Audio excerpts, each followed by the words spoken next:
Well, Hospital Porter's Pride and Dignity, stop the New World Order.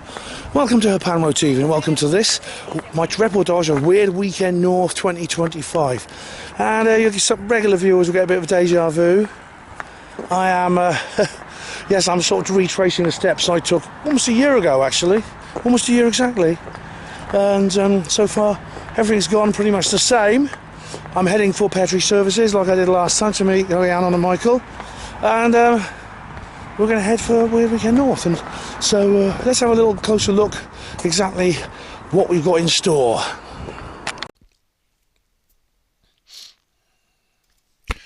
Okay, so let's have a look at where I'm going, the Weird Weekend North. Now, it doesn't seem so long ago I went last time. Oh my goodness me, time flies. And here's the About page. You can pause and read this. I think you're familiar with this, and we'll go through the various issues as we go along. But this is the dates and the venue. Let's have a look at the speakers. Rob Gandy, he's a regular. The Ghosts of Goblin Hill. Glenn Vaudrey, Morag. The Monster of Lochmarats, like another Nessie. Ian Simons, 50 Years of Fortean Times. Tim Privet, Commies, Demons and the Nephilim. That sounds like my trade union. Neil Nixon. Neil Nixon. Oh, the old skeptic. Elvis Strangeness. Kate Ray, The Curious Case of the Wallace and Gnomes. Gnomes in Cars. Gnomes in Cars. And we have now Morag Road, Something in the Water. Greater Manchester's Canal. Oh my goodness me. It's that close. Because there's the big ship canal is just literally a couple hundred yards from the venue. Steve Jones. A Strange Hill and the real Dick Turpin. Oh my goodness me. That guy can talk, I'll tell you. Jack Hunter. Deep Weird. High Strangers and the Non-Human. And then I've got old Richard Freeman. On the track of the Caspian Tiger. Nathan Jackson. He's cool. Mysterious Iceland. And finally, Jackie Tonks. She's speaking this time. Right, Waverley Abbey Dragons. Nice one.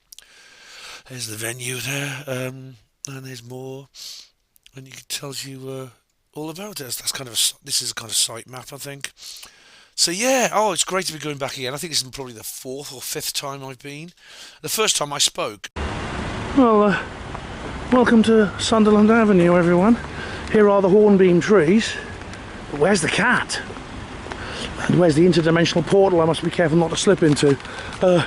You wouldn't get that unless you've read Philip Pullman, who's a complete and total dickhead, but he still writes good books. And you have to read the books, because most of his books never been adapted into films. But yeah, it's one of the, I think it's The Subtle Knife. The second one is set here. And there's an interdimensional portal, and there's this cat. And Will, the character, sees the cat slip into this interdimensional portal. And he goes in when he comes out in this place called Sitagazzi, which is like a parallel universe. Yeah, I'm looking for an interesting array of speakers. Now, if you listen to Panro Radio, you'll know that I interviewed Glenn Vaudrey, the organiser, a couple of months ago, talking about this event, and we went through the list of speakers and what they were going to talk about. So there's a sort of promotion for this particular event. There were a few speakers that were originally, I think there were 2 or 3 that were originally booked who dropped out. Interestingly, one of them was Alison Dunlop. Now, why that was, I don't know. I mean, her health is not the best in the world, as she says, she often talks about. Now, I don't think it's because she knew I was going, because 2 reasons. She probably knew I was going anyway, because as regular viewers will know, Alison and Dunlop I don't really get on. It's a bit of an understatement, but she's one of these. It's the feminist issue. If you watch my video, Women in Ufology, you'll know what I mean. But no, I don't think she'd pull out because of me. I mean, we were both at RawCon in 2020. We were both on the speakers list, if you remember. And we just did our talk. We just stayed out of each other's way. Which, of course, would be easy to do if I'm not even speaking at this conference. It'd be very easy, even though it's a slightly smaller event. It'd be easy enough to stay out of her way. That's like I did with John Hanson, if you remember. I stayed out of his way at Lapis. So, I don't think Alison cancelled because I was going to be there. Oh, a Janet coach. Ooh. Finally, it's on the street of the interdimensional portals, and there's a Janet coach. Of course, the interdimensional portal's not real. It came out of the very fertile and geniusly a brilliant imagination and a complete and total woke, anti-white, anti-male piece of shit. But there you go. Can't be helped. He still writes good books. All right, as before, I'm actually heading for Pear Tree Services like I did the last time I went out. Also, when I went off with Lisa and Richard, do you remember the video in that place in North Wales I went to? Yeah, I investigated that. But this time last year, I also went to Pear Tree Services to meet with Rhiannon and Michael, my friends, because basically, if you're driving to Oxford, I could have said, "Well, come pick me up at home." It would add another 2 hours to the bloody journey. It takes an hour to get in and out of Oxford these days with all the LTNs. So I was quite happy to come and meet them at Pear Tree Services, just outside the city, on the Northern Bypass, on the A34. And it's like just a little like service station, welcome break kind of place. And you've seen it before, and I'll show it to you again in a minute. Well, it's nice to see that the Cone Museum seems to have departed. There's still signs though that the roadworks are still in place, so it's not completely finished yet, these barriers and stuff. So God knows what they were doing here. Look, this awarding's still there. There's no graffiti on it, but maybe so. Maybe one of the artists will do something and put some murals on here. I hope so. Anyway, let's cross over. I think we're right here. I always use the light crossings here when I'm in Oxford because you can't trust the traffic, I'll tell you. But there's the Pear Tree Services there. This is odd. Look, there's this crossing here. See, it's got the lights. They work. I haven't tried them. I'm bothered. There's a usual Pelican crossing. Barriers sealing off the entrance to this road because they've got everything built here. Pavements, tarmac, crossing. Oh, someone forgot to build the rest of the road. I wonder why. This is weird. It's really weird. Why do they build all of this if they weren't going to... It's not going anywhere. It just goes up to here. I mean, maybe... Is there a UFO buried under there, Ross? Some of these things are so big that they can't actually be moved. And so you have to build something over them. This is it, maybe. I don't know. Anyway, nearly there. Oh, yes, that's what they're building over there. I don't know if you can hear me. That's what they're building. It's a fine looking building actually. Very nice. But I don't know what it's going to be. Nearly there now. And there is the Holiday Inn. That's where Ian did his Oxford talk, Ian R. Crane, a number of years ago, and I remember it well. I helped him publicise it. I put out posters and things for him around the town. He came in there. There was about 20 people there. It was a big success. And then he gave me a lift back into town in his van, the van with the bed in the back. Oh, I do miss that guy. I do miss him. Well, hello ladies and gentlemen. I've left Oxford a while ago. We're actually in the vicinity of Birmingham now somewhere. I'm in Rhiannon and Michael's car.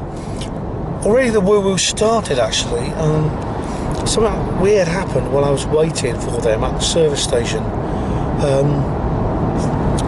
You know when you sit down somewhere and there's like sun shining and there's a shadow cast, and it's like something like usually a lamppost or something long and thin, and it moves as the shadows move, as the sun moves, and it's kind of like a weird sundial almost. And when I'm waiting for something, I tend to watch it. And I was looking at this line; it was moving, and I saw that it was like a little white, fleck of white paint from on the road, and I thought, will it move? Where will it move relative to that paint? Of course, it moves quite quickly when it's a long, thin thing. But in a couple of minutes, it moved to one side, and I thought, oh, that's right. So, you know, I know I can see what's the time passing. But then something strange happened. Firstly, some people drove in to the service station. I was absolutely sure it was them because. Well, I won't show him, but Michael's got sort of long white hair, and I saw someone with long white hair sort of move in, or sort of like drive in. And I thought, oh, there they are. And I texted Rhiannon. Sorry, that's the sat nav. And then I texted Rhiannon. She said, oh, we're not there yet. We're stuck in traffic at the Bolly interchange. I said, oh, right, that's strange. Because I could have sworn it was him. Maybe he's got a double somewhere. I don't know. I think he's unique personally, but there can't be another one. But you never know. People say I've got a double. My resemblance to Al Murray, the pub landlord, is very well documented. So, but then I looked at the shadow again, and it had moved. Yes, but it had moved back. The shadow of the street lamp had moved back.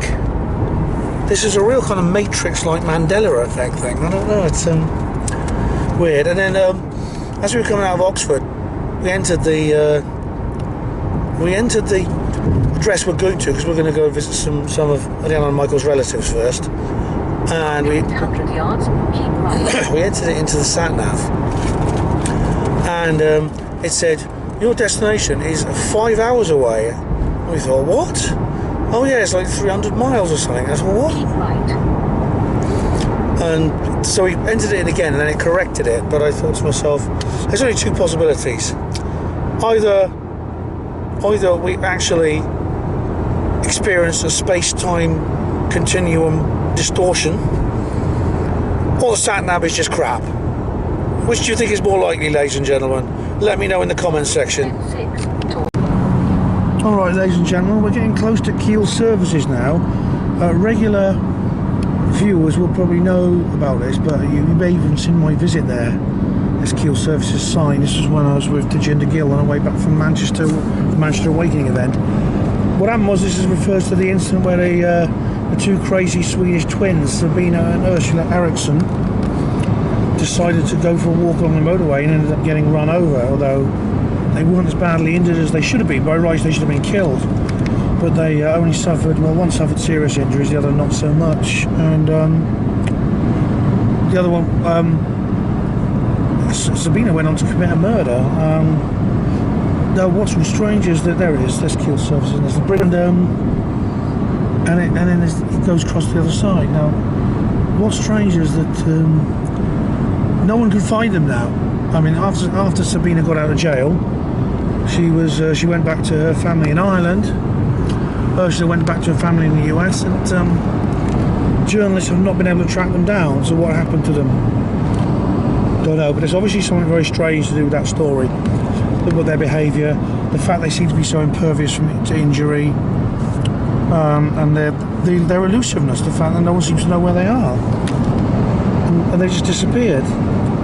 It's a case that's still mysterious and has never been solved. Lovely sunset over there.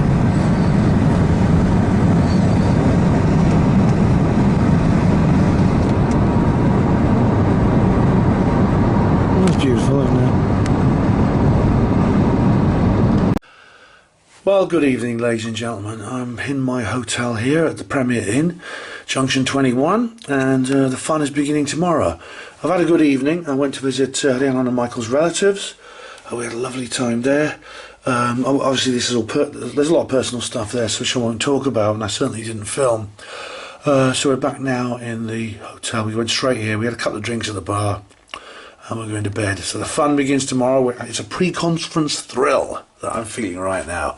So I'm off to have hopefully a good night's sleep, and then breakfast, and I'll give you the room tour tomorrow at some point. Night night.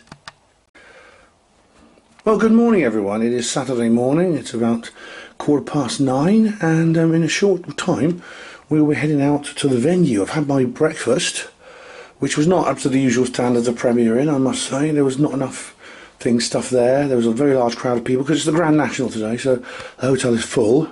But they hadn't prepared for that, so they started running out of various condiments and pieces of food in the restaurant this morning, and so it wasn't up to its usual standard. I had to we had to rush a bit to get what we wanted, and you know, we had there was long queues for everything. You know, the queue to use the toaster was about 10 minutes wait, things like that. But anyway, I am fully fed. I've left room for the Lard, because apparently the Lard eating competition is today. I know that because I saw Richard and Jackie having their breakfast. So yeah, that's something I've got to prepare for. Get ready to eat the Lard. Oh dearie me. And I thought I'd give you my room tour while I'm here. I haven't actually used the tea and coffee yet, but the bed is standard. It's better than Travelodge. I'm actually on the ground floor, so it's quite a nice morning out there. I'm actually on the ground floor today, so that's something. Makes it easy to escape if there's a fire. There's a TV, which is that's quite a nice TV, but it's all crap, you know, as usual. And here is here's the Hotel Art. I'm reminded of Alexei Sale and his joke about Keir Starmer. A piece of Hotel Art made man. That's actually quite good, actually. It's not bad. You have the usual sort of like clothing things, clothes hook and another. There's the clothes hooks, the coat hooks there, and hairdryer, which is not much use to me. And now in the bathroom, we have quite a nice shower actually. It's not a psycho shower. You can actually pick it up, and there's the usual, you know, wash basin and bog. So yeah, so that's all I can say about this room. It's pretty standard. You can see that's why I've been sleeping on the right hand side there. So, I mean, you'd have an armchair so you can sit down and watch the TV if you feel like it. There we go. Alright, ladies and gents, we're going over the famous bridge. You recognise this? You've seen it when I'm walking. After 200 yards, the M6 roundabout, and take the third exit, A57, towards Irvine. Now, we had a bit of a problem with the sat nav. It sent us in exactly the opposite direction, which was a bit strange. But now it has got us on the right way. So obviously there's no space-time continuum bubbles. It is the sat nav is fucked basically. Yeah. So anyway, it is taking us the right way. Richard told me apparently there's a third entry, possibly a third entry into the lard eating competition, which is good because the reign of the two bends has gone on for long enough. So I welcome a second competitor and see how that goes. Here we are at the Rixton with Glazebrook Community Hall. This is all starting to look familiar. The weather seems to be lovely. I've already seen some people waiting outside who I recognise. So that's really cool. And there's the Black Swan over there. And they've all gone in, which means the doors must now be open. So there's the bus that takes you back to where we got to go. TV. There's a Richard there. Good old Richard. Dressed appropriately. Sorry. Oh dear. So the mic's broken. That's the symbol for this year's conference. It's like a Welsh dragon, appropriately. Seems we've got some Welsh people here. Ladies and gentlemen, boys and girls, I am Barry Tadcaster, and this is my good friend all the way from Casham's Gap on the Isle of Man, Jeff the Talking Man. Hey, Jeff. I'm a wonder at the world, mate. If you saw me, you'd be mummified, petrified, a pillar of salt. Anyway, never mind pillars of salt. How about introducing our first guest? Right on. She looked all around, but she couldn't see him absolutely anywhere.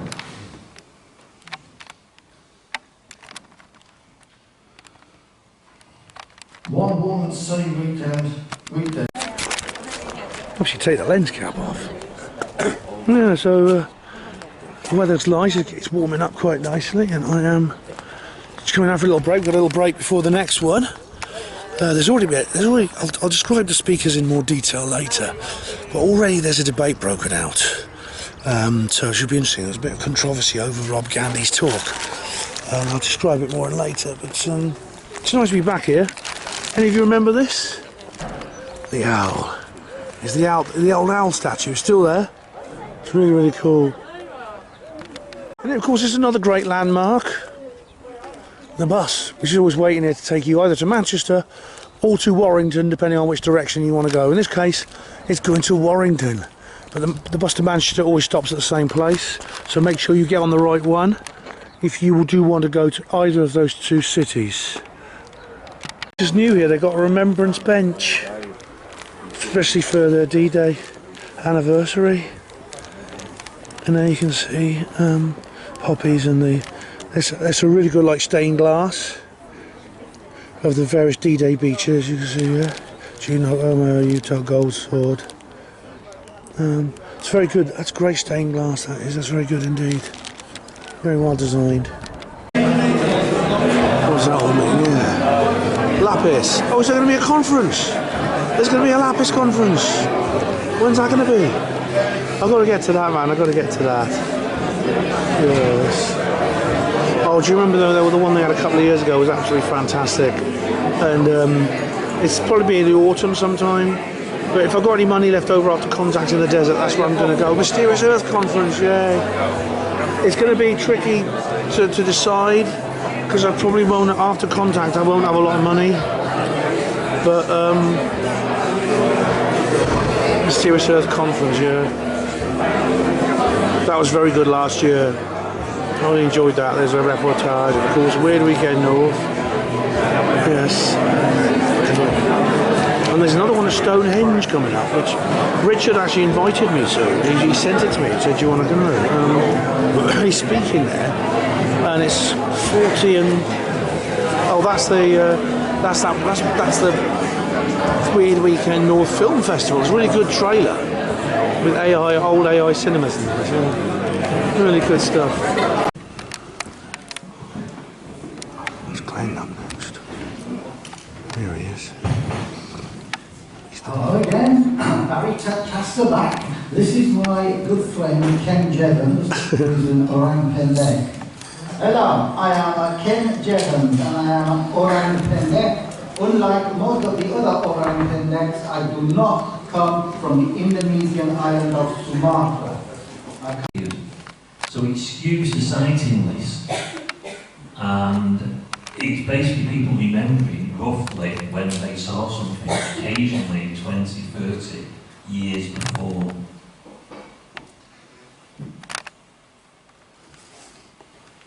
So after the... Well, that is Apple Shed Premium Cider I'm drinking right now. It's our lunchtime, so I'm here in the good old Black Swan. You'll recognise this if you watched the previous videos. And we've just got a little break now till 1 o'clock. When few made it to print in Info Journal, it seems all was not well at Info. Ron was seriously ill, dying in 1975, and the brothers were having trouble keeping up with stuff. So they encouraged Bob to launch his own magazine in the UK, and drawing on his speculation experience, that's exactly what Bob did. In a laboriously typewritten, letter-setted manner of pre-digital fanzines, pictures and photos cut from newspapers, inserted within the text. In these modern times of... There's the afternoon break. It looks like I've found Wally.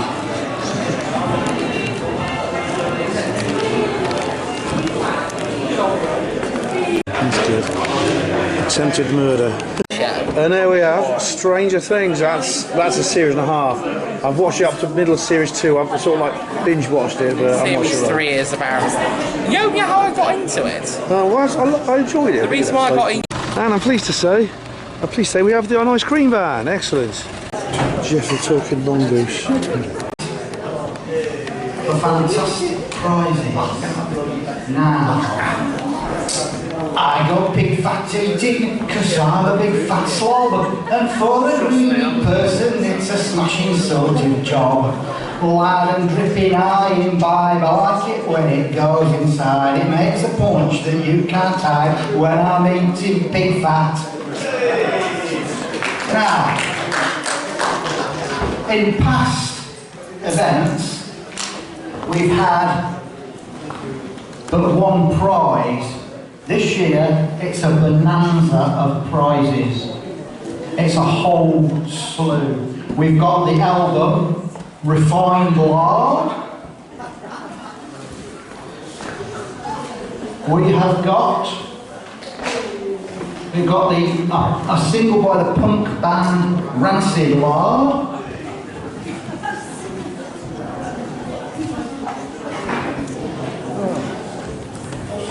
I made a mistake there. It's Teenage Lard by the punk band Rancid Hellspawn. It's a Teenage Lard. We've got the book Pawn Shops and Lard.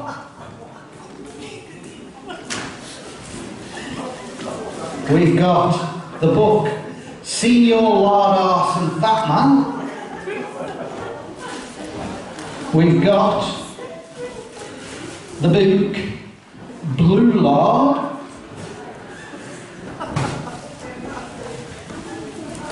And last but not least, we've got a rather splendid Lard t-shirt. I'll just show it.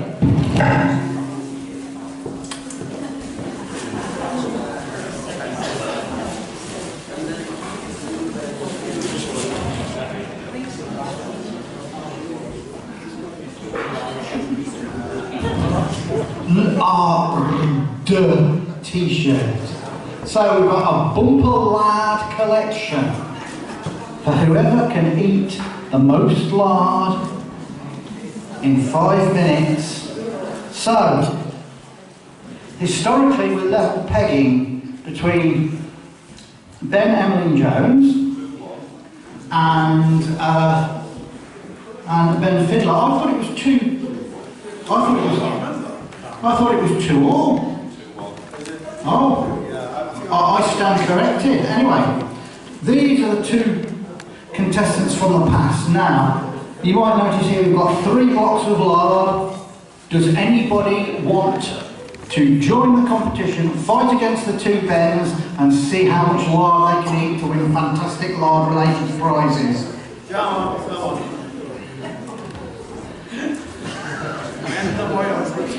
Come on, Ashley, you've got 2 blocks of lard.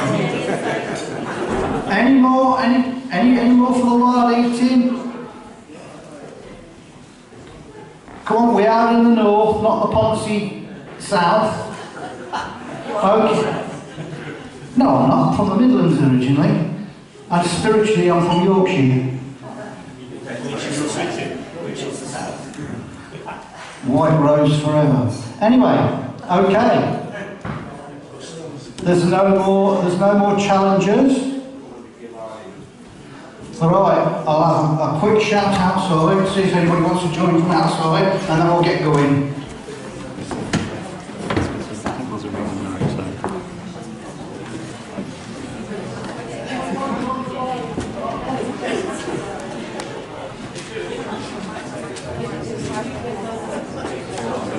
Well, no more challengers, here we go. Right, Ben and Ben.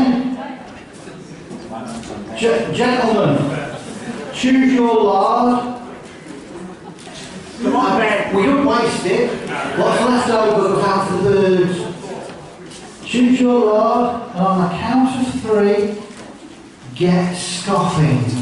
1, 2, 3. Eat the rendered pig fat. You won't find this at any other Fortean convention anywhere in the world. It's only a weird weekend.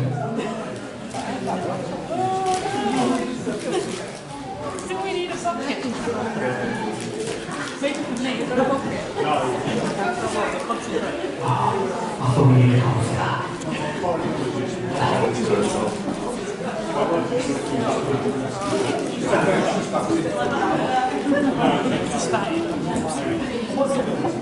Delicious, nutritious lard.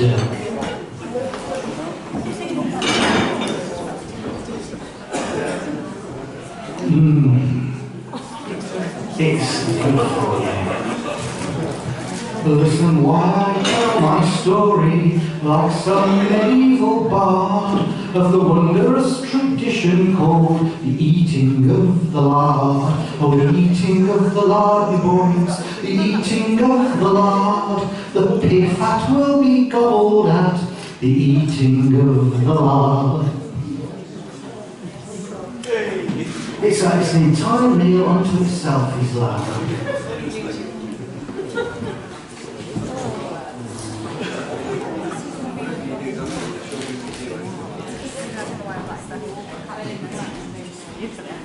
That's better.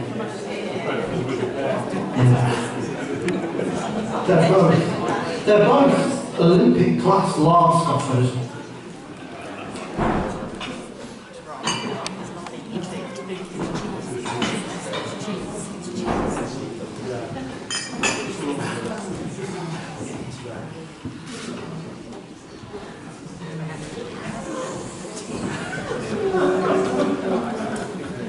Go on, lads. Go on, lads. Get it down here. Oh, that's what we want to hear. Some encouragement. Hey. Get it down. We're here all night. Now,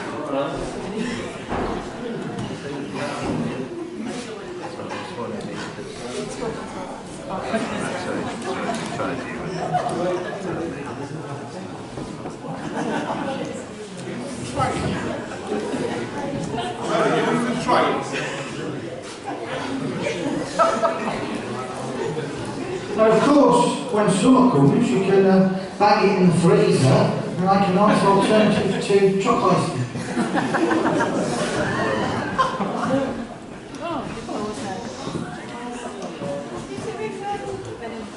Oh, yeah. These are such professional athletes, and you can tell that the lard eating gives them that sexual thrill that women can't resist. When their gobs are all smeared with pig fat, they go, hey, come on, love. You're just like one of those pastry tarts. My mum's down at bingo. Come around and I'll show you my knickers.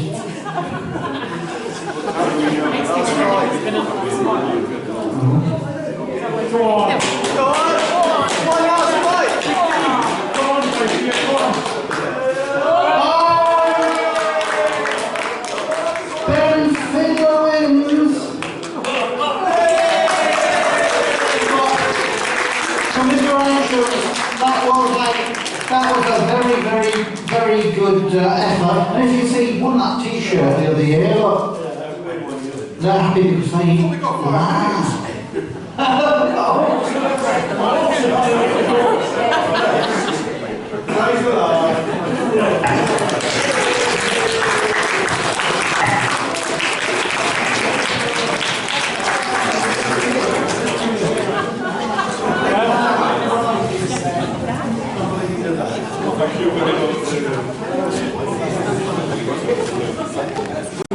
Hi guys, as you saw, my arch rival Ben Fiddler has won again. That means he's won 3 years, I've won 1. So he's pretty decisively ahead of me. As you see, he finished the whole damn block. I was still like, I think I got less than half of it, and I just felt it getting stuck in my throat, and I was trying to get it down. It was like sticking, and I thought to myself, I was worried I'd throw up. I mean, if that happened, I don't know. that would be awful if I threw up. But it's like it's got no taste to it. There's nothing spicy to it. There's no flavour. It's pretty much a tasteless. Pure lard is like a totally tasteless meal, which is why it's mixed with something else to make cakes and pies and things like that. It's actually, as fat goes, it's one of the most healthy fats there is. Actually, don't buy into the crap. But not. I recommend eating it like that regularly every day. Please don't, because you will, as Alan Partridge says, I'll be dead. You may well not be in London, but looking at the market overall, we're what seems to be a very buoyant market for things that interest us at the moment. All right, ladies and gentlemen, I'm now in the Red Lion restaurant, which I'll say more about later. But I didn't film actually after the last segment because something happened, which I'll talk about later. But basically, it was kind of predictable, and I knew I kind of thought it might happen. But there was the issue of feminism raised its ugly head, and it's pretty clear that they've infected it. Yes, it has infected this event, and I'm going to have to say a bit more about that later. But right now, we're having a meal in the curry house right now. Thank you very much. Hello everyone, and welcome to this hotel room which I showed you earlier. And now we're going to go through the speakers that we had today, and a couple of other little bits and pieces as well. So to begin with, the first speaker was Rob Gandy, talking about the ghosts of Goblin Hill. This is based on a Fortean Times article that he wrote, and it's very, very interesting actually, because it is centred around Shugborough Hill. Apparently Shugborough Hill actually means goblin. Shugborough actually means Goblin Hill in Old English. So Skuka apparently means like a goblin or a beast, and Berg means hill, of course, as in many Many English words have the word berg or berg in borough, which of course refers to a hill. And I was interested to know, and I actually brought this up in the Q&A about the secret message, and I'll come to that, but he talks about J.R. Tolkien, who lived at Great Haywood, which is near Shugborough Hall, which is just in Staffordshire, just to the east of Stafford, near Cannock Chase. Ooh, Cannock Chase, yes, that Cannock Chase.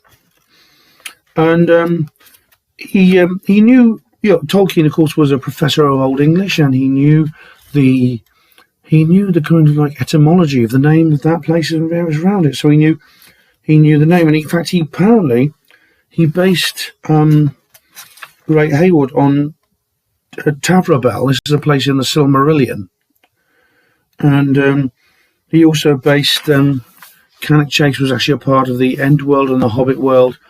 The Trent Sow confluence, which is like the two rivers, were based on these two rivers in Middle Earth, the Gwyer and the Afras, I think they were called. And there were loads of trees in Cannock Chase, which are like really old gnarled oaks. And Rob thinks that may be where Tolkien got the idea of the Ents, because he lived there for so long. Not only that, but there's a structure there. You can see it on Google Earth, actually, which is like a series. It's like a terraced house arranged in a ring, and it's called the Ring. And apparently, if you go in there, you go in there, and it's like the courtyard opens out, and there's these doors on the inside that opens out to this like garden in the middle. It used to be servants' quarters. Today, it's like it's like Des Res. It's been gentrified, but the street leading to it is still called the Ring. Someone else said something about someone else told me about how one of the curse tablets, the Bath curse tablets, these tablets that people wrote curses on lead, and you put it into the sacred spring at Bath or somewhere similar like that, and you would hopefully ask the god Sulis Minerva to grant you your wish. In the case of, it's not like a church we go to today. You can't pray to God and ask for nasty things to happen to your enemies. I mean, you can do, but apparently it's against Christian doctrine. It's all about forgiveness and letting God take care of it. But the Romans they were very, very different. Roman Britons, they would literally ask the god to curse people who'd done something wrong. And one of these tablets written on lead, thrown into the sacred spring, says, "Please could you wreak hell and wreak misfortune on the person who stole the ring from the changing rooms in the bath." Things literally like that. You'd ask the god to curse your enemies, and so that's maybe where Tolkien got the idea, because of course the ring is cursed, and everyone who touches the ring basically declines. And for example, Gollum, of course, is the obvious one, because he's possessed the ring for so long. He was originally a hobbit. He was Smeagol the Hobbit, and then he turned into this monster called Gollum. So that could be an idea of the ghost, the gods cursing the person. There's all kinds of ghosts. The 5th Earl of Lichfield, who of course is a witness to several of the ghosts in Shugborough Hall. He lived there. He's a cousin of Queen Elizabeth II, a very, very famous guy. And of course he's a famous photographer. And he spotted ghosts. There's the ghost of Lady Harriet, one of the aristocrats who died in childbirth. There's the housekeeper. There's the men in breeches. The man in breeches actually responds. He's not like just one of these image ghosts or stone tape ghosts. He'll actually respond to you if you talk to him. Breeches being a kind of leather trousers. There's the 2 ladies in black, and there's this thing called Essex Bridge where they were seen, and people actually see them disappear when there's nowhere on the bridge for them to disappear to. 2 men on the towpath by the canal saw some men who looked Jewish. They had like Jewish regalia on, but they were reciting Hail Mary, so they were probably Roman Catholic. They disappeared too. And then Rob brings up the photo of Emily, and later on he regrets doing this, but it's known as Emily. But there's, on the bridge by the canal near Shugborough Hall, there's a very famous ghost photo of a woman standing by the stonework, and you can see her face and her body. Now, ever since then, this has caused enormous controversy. I remember 2 years ago, there was a massive amount of controversy because this photo was shown. People saying it was fake, Some said it wasn't, and this came up in the Q&A because Ian Simmons, the Fortean Times news editor, he actually said that's completely fake, and he said it was done with an app. You can find it on Samsung's app and things like that. And other people were saying that other people were standing up for the photo, saying, including Rob. Rob tried to defend it, and people have visited the location. They think she's about 5 foot something. There's other report. I mean, there's a huge amount of controversy, like I said. But Dan, one of my friends who goes there, Dan, he actually said, this is, you can never ever tell. And there's even like an app on the Samsung phone that will, like, when it takes a photo, it doesn't take the photo of what's really there. It actually alters the photo to what it expects things to be. So if you take a distant photo of someone's face, it won't improve the resolution, but it'll fill in what it thinks it would look like with better resolution. In a way, our brains do that with everything that we see, which is why we have hallucinations. We sometimes see things that aren't there because our brain inserts false images through various processes to what should be there and isn't. Black-eyed kids have been seen there, or like in Little Haywood, there was these creatures in Cannock Chase nearby. Well, there was these black-eyed kids. And then I asked the question in the Q&A, because Rob hadn't mentioned it yet, the Shepherd's Monument. This is a monument that shows an image, and then it has the secret code in it. And no one can crack this code. It's like really, really weird. It's like it's been featured in Dan Brown's work in one of his books. And it's a really, really spooky thing because it's like a series of letters and there's some spaces and symbols between them. It supposedly is connected to the Rennes-le-Chateau mystery, which has gone a bit out of fashion lately, but that's what it's supposed to be. Very interesting talk about Rob Gandy. Then comes Glenn Vaudrey, who was the organiser of the conference, and he did a talk about Morag of Loch Maragh. Apparently there were 10 lake monsters in Scotland in various places, but Nessie, of course, is the most famous by far. And all kinds of weird things connected to cryptid, but also folklore and zooform phenomena, as Jonathan Downes calls it, including lake creatures that turn into a horse. Maybe that's where you get the idea of the water horse. Glenn says that Loch Maragh is actually it's a freshwater loch, but it's very close to the sea. There's a gap between the sea and the loch, which is much shorter than like the River Ness Isthmus in Loch Ness. It's actually just half a mile, and it's possible like that seals could get over there, and otters and things like that, or maybe something a bit more exotic. And he showed a picture of He showed a picture that someone had, or he showed a picture of a witness report of someone seeing a large creature crawl into a sandbank. Loch Ness is full of the water is very opaque. It's full of dissolved peat, so it's very, very. You can only see a foot in front of your face if you're underwater. But Loch Maragh is very clear. The water's clear, so in a sense, it's better for research. It's very deep. It's actually slightly deeper than Loch Ness. It goes down 1,017 feet. You could stick the shard on the bottom of it, and its peak, its top wouldn't come over the top of the top of the surface of the water. Yeah, so it's very, very deep indeed, deeper than Loch Ness. But the water's very clear apparently, unlike Loch Ness. The water there is very clear, and it's much easier in a way for research. And there's been many encounters, like in 1969, some fishermen saw a creature in there.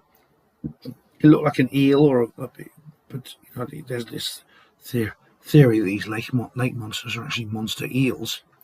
But they whacked it with an oar. They were so scared of it, and the creature bit the oar in two. Now, eels don't do that. They really, really don't do that. Now, there's been other sightings as well. There's lots of legends and there's lots of folklore associated with the name. The name Morag actually refers to a mermaid. I'll turn that light on, that's a bit better. It refers to a mermaid that lived in that particular loch, and it's got various different names. But whenever you see this creature, it's not like the mermaids of Greek myth. It's much more horrible and creepy. There's names like Smelly Morag and Ugly Morag. If you see, it's a premonition of someone you love is going to die. There's sightings in 1887, which was humps in the water. There are 3 humps in the water. In 1998, there were some sightings, but there were 5 humps in the water.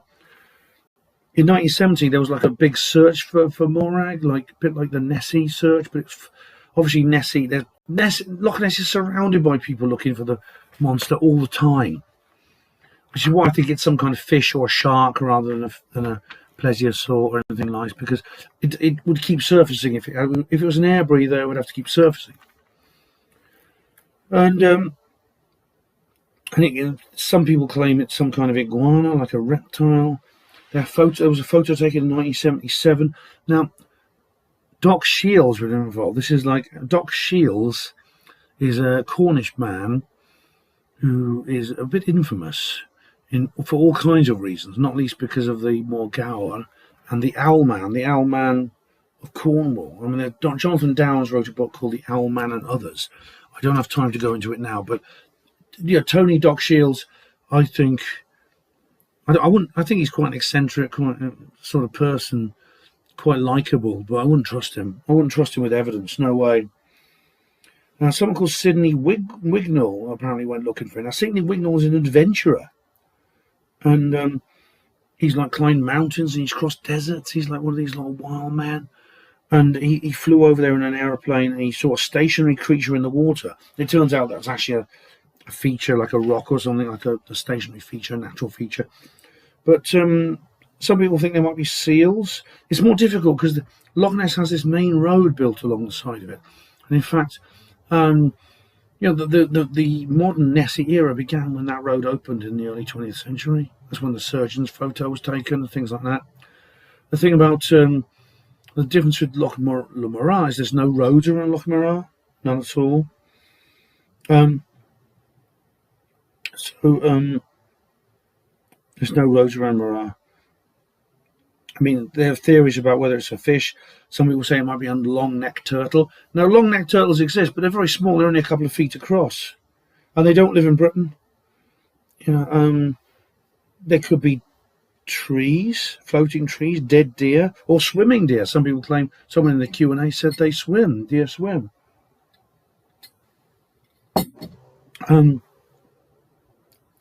There's all kinds of things that someone suggests there might be an underwater tunnel that links the lake to the sea, but in that case you would have to explain why the fresh water in the lake didn't mix with seawater. Same goes for Loch Ness.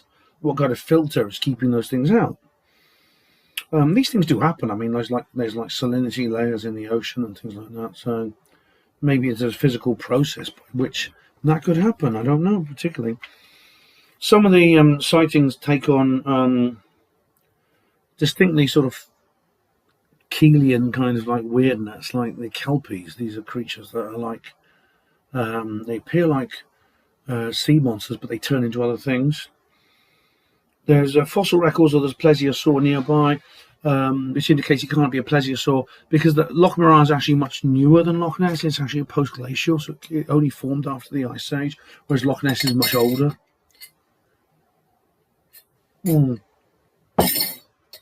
Ian Simmons. Now, this is the guy, he was the skeptic. He challenged Rob Gandy about the photo, about the Emily photo. But he's actually a guy who has worked, he did a presentation called 50 Years of Fortean Times. And he goes into the life of Charles Fort, who, of course, was, now Ian was like he's the news editor on FT, has been for like a long time. Now, Charles Fort is a really interesting person because he wrote novels and short stories, and he was a journalist for a while. He used to write real-life portraits of various towns and cities where he lived in the US. But he's best known for his non-fiction work. He wrote a book called The Damned, and he wrote a book called Lo, L-O, with a exclamation mark, which is a French term, which means, wow, amazing, because he talked about anomalous phenomena before it was really cool to talk about it. That's where Fortean comes from. He wrote a book called New Lands, Wild Talents, which to do with psychic powers and stuff like that. And the Fortean Society was founded in 1921, and it published a magazine called Doubt, and Colin Wilson was involved in that. Hospital Porter's Pride and Dignity. And other people. Hunt Emerson joined the team in the 70s. Now he's a really, really cool cartoonist. He does the phenomenonics, or rather cartoons you see in FT. If you read FT, he does all the cartoons, and he also does some books. And he's always got a stall at FT. He was there today doing portraits of people and things like that. He's like a really, really cool artist. He's been working on FT since the beginning. John Michel was involved. He was like a really esoteric researcher. Ken Campbell produced the Illuminatus trilogy play. Now, this is an amazing thing. It was shown, I think it was 1975 or 77, in 23 acts, of course, 23. And it went on for 8 hours. I'd love to have seen that. Jim Broadbent was in it, who's now today a big Hollywood actor. It was shown at the National Theatre on South Bank in London, based on Illuminatus trilogy book by Robert Shea and Robert Anton Wilson, which is my favourite book. It was only ever produced once. I've seen stills from it. It was not recorded. There's no film of it. Wow, what a thing. What an amazing thing. And it also did an interview with David Farrant. Of course, in 1971, he became responsible, or he wasn't responsible. He was dragged into this situation, which was known as the Highgate Vampire. And his nemesis, Sean Manchester, was interviewed too, and he tried to sue Fortean times. From what I gather, Sean Manchester, he tries to sue everyone. When David died, I posted a little obituary on a Panama Voice, and Sean Manchester put this bloody nasty comment underneath. He couldn't even let it go then. There's several other types of books and journals they published. Oh, excuse me. And annual reports in book form. It's really, and Ian said, it's not about solving mysteries. It's about just enjoying the mysteries. And there's nothing wrong with sitting on the fence and occupying a don't know position and just having fun with the whole thing. There's no dogma. That's what I like. I like that about FT, actually. It's just about it's about enjoyment, and just asking questions and examining how, our society simply copes with these really weird things. And there's no dogma, there's no position about what they might be and what they might not be. And I like that. I personally really, really like that position. And he says all kinds of things, that some things I don't agree with. He mentions the crop circles are over now. They're a phenomenon that's gone. Well, they're still being made. They're still being made. He also says he repeats the stuff that he repeats the thing that Brian Dunning did. Oh, no grey aliens existed before Whitley Strieber. I mean, Dunning pushes it back to Close Encounters of the Third Kind. But basically, he's saying that fiction created the grey aliens. Whereas, as you know, Robbie Graham, who's died now, sadly, he contacted the production designer for Close Encounters, and he said, well, where'd you get the idea for these little grey aliens? And the man said, it's very simple. I just phoned up one of the people who see them. There you are. So, the grey aliens. So really, Ian, and indeed Brian Dunning, is putting the cart before the horse. Another thing he says is that, he said, another thing he mentions, well, firstly he mentions the Sandown Clown, which is very interesting. I covered that on Panama Radio the other day. But he also says, but there's some mysteries that are now gone. I know, spontaneous human combustion, you never see that nowadays. Yes, you do. I reported on an SHC case just a couple of years ago on a Panama Voice. Spontaneous human combustion is still going on. But it's very interesting. I mean, Ian's got I think he's more sceptical than I am, but, the thing about this is, they say there's no dogma.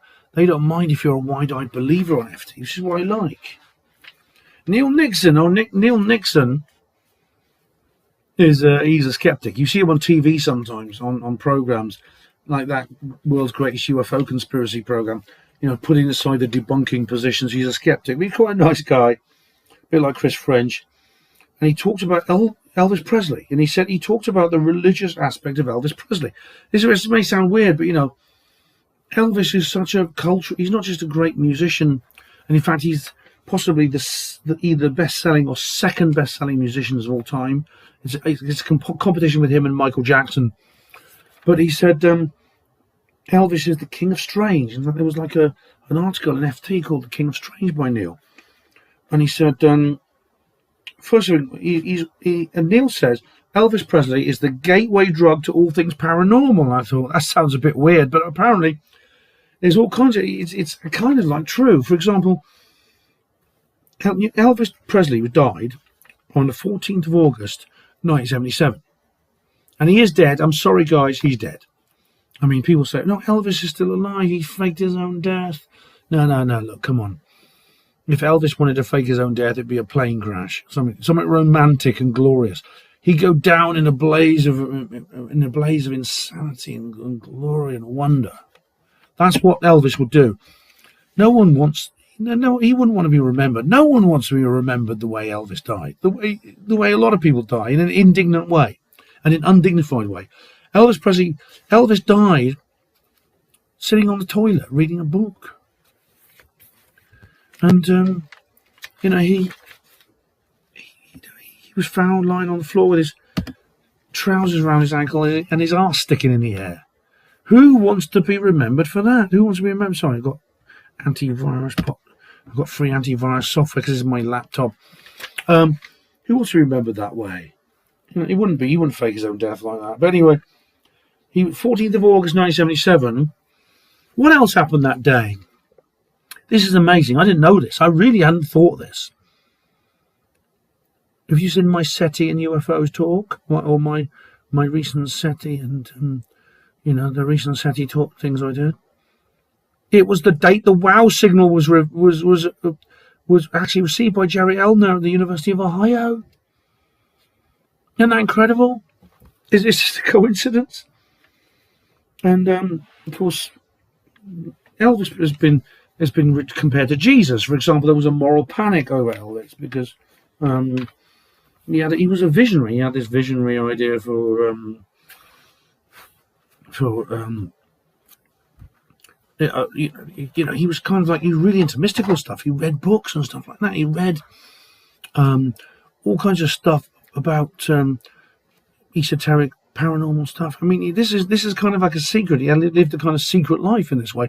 Marilyn Monroe is very similar. She had this interest that was never talked about, but there's a biography of him, actually. A guy called Larry Geller who's a friend of Elvis, wrote a biography of him where he talks about how this guy who was really successful, 33 films, 33, Masonic number, massive musical career, of course, but he had this secret life. He was really intelligent, like Marilyn Monroe. He was an intelligent man. And another thing about Elvis, which I was aware of because, of course, this has affected me, he was a twin, and his brother was stillborn. His brother was stillborn 25 minutes before he came out. And this fits with a lot of other people. Other people in the limelight have had stillborn twins. Jim Broadbent, the actor who was in the Illuminatus trilogy stage play, Ken Campbell's stage play at the South Bank Theatre. Jim Broadbent, who's today, he's been in lots of films, he's very famous. He had a stillborn twin. David Jason, Del Boy Trotter, lovely jubbly. Sophie Turner, who was in Game of Thrones. Lots of other famous people have had stillborn twins. It's almost like it's as if the survivor's guilt, which Elvis, I thought, felt, because Elvis never really got over this experience of having a stillborn twin. He has in Graceland, there's this memorial to his twin brother, who died before he was born.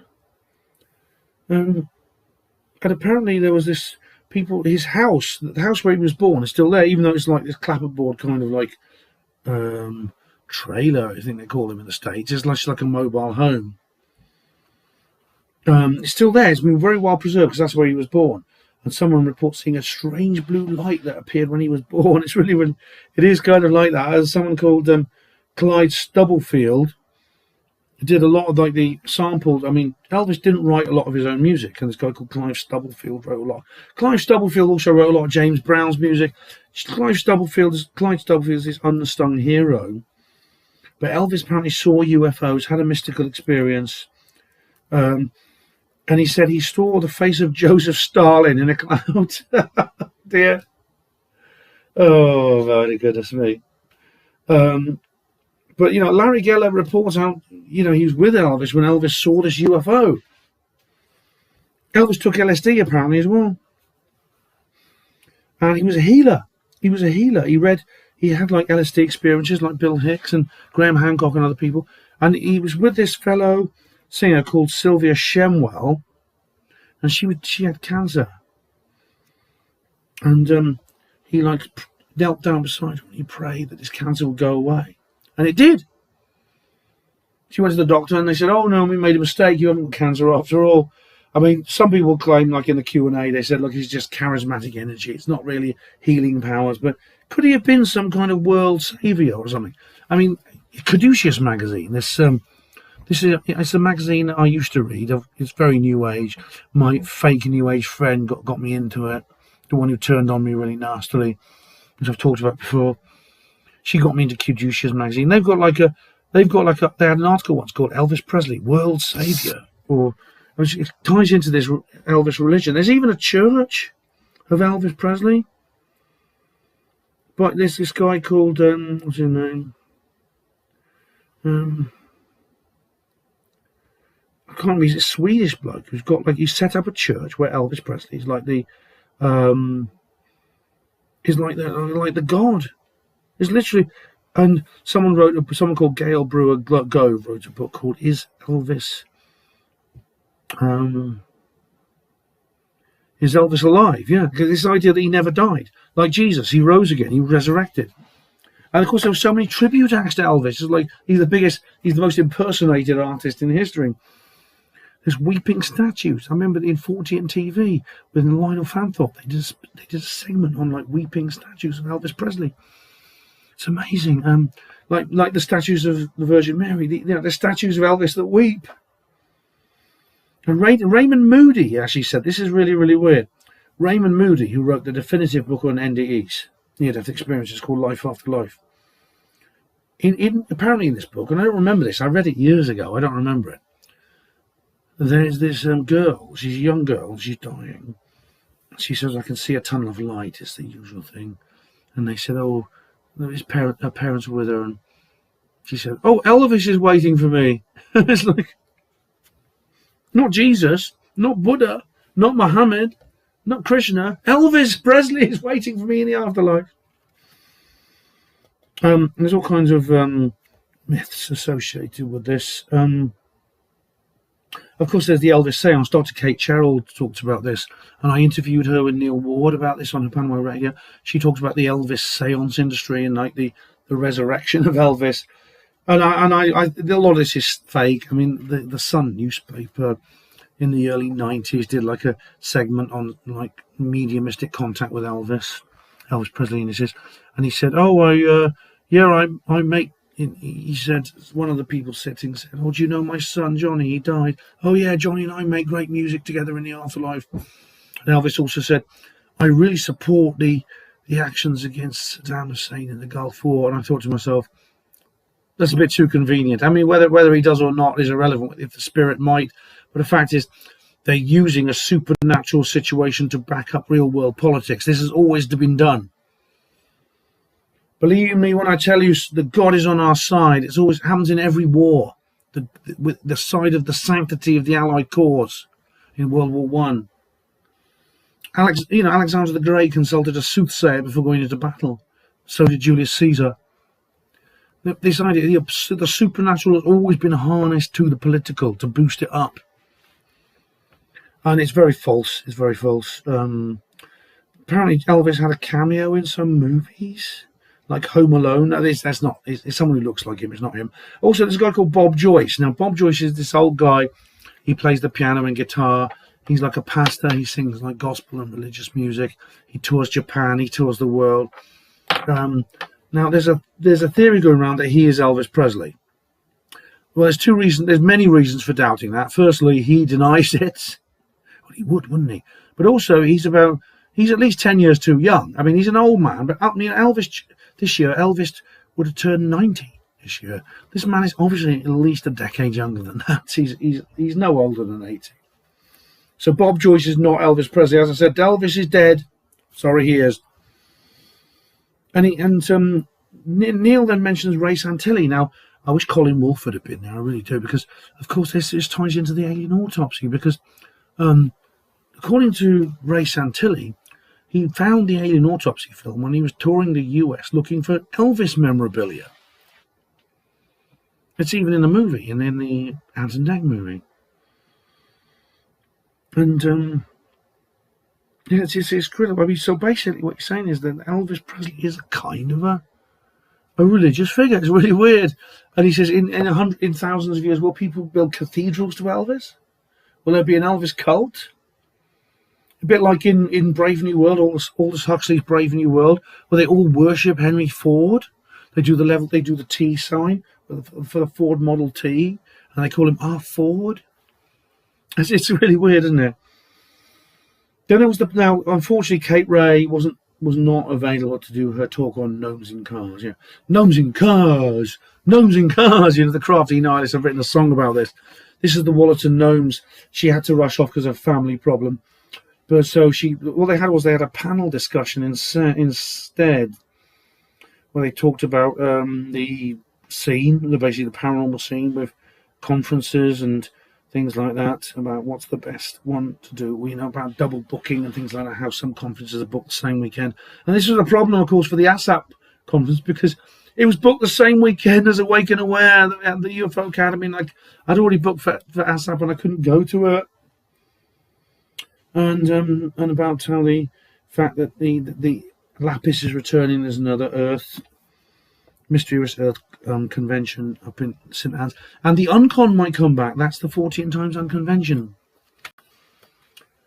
And then it all went a bit pear-shaped. Yes. Now I've already alluded to this, but this, like, so I don't want to be too hard. I don't want to be rude to her, because I really don't think she meant any harm.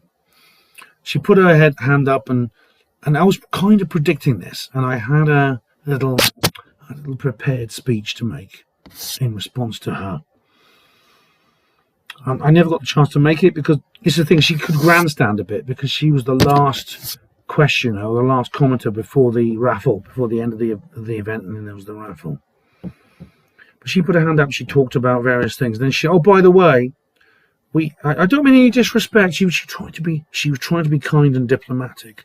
I think she realised how controversial this was. I don't know who she is. I've never seen her before. I never got the chance to reply to her, so this is my response to her. And Rhiannon also had her hand up next to me, because Rhiannon was going to say the same thing as me. Yeah, honestly, if they brought the microphone over, I'd have had to fight her for it. But this is my feminist. Not yours. I'm having this feminist first. But her point was, she said, and like I said, I predicted someone would say this, because all the panel were men, white men, disgusting white males, white men. Oh. Right. She said, well, look, I mean no disrespect. I know you mean the best, but what we have here is a manel. It's a portmanteau of man and panel. It'd be better if we had some women as well. I go online and there's so much response from women, and they're not represented. Their voices are not being heard. This wasn't a quote from her, by the way, but that's what I often hear. This, I think, Alison Dunlop was going to be there. Oh God, if she'd been there, it'd have been fun. As I said earlier, I don't think she pulled out because of me, but. I had my hand went up like that, because, of course, what she's saying, what she's suggesting, is actually, I don't think she realises how incredibly destructive what she said is. Now, I'm not going to go into a huge amount of detail on this. I've done an entire video called Women in Ufology, which you can watch on this channel. But I know the point she's making. And the point she's making is based on a deception. You see, the fact of the matter, and I said, if I got the chance to reply to her, I'd have been polite, I'd have been diplomatic about it, and I'd have said to her, and I might get the chance to speak to her tomorrow. And, you know, Glenn was replied to her and said, look, we were going to have Kate. Glenn was being a bit apologetic. He said, we were going to have Kate Ray here.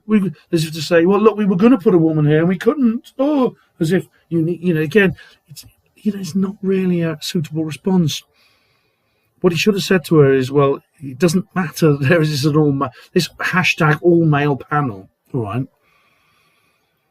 It doesn't mean that it's something wrong that needs to be fixed.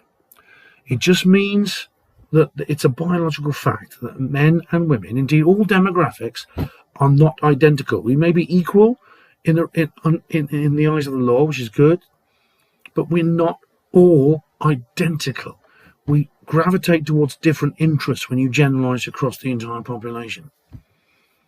And this was never a problem before because it was a natural, harmless inequality, and no individual was held back by this. No one ever said to Brenda Butler and to Dot Street and Jenny Randalls, "Oh, you're victims, you're victims.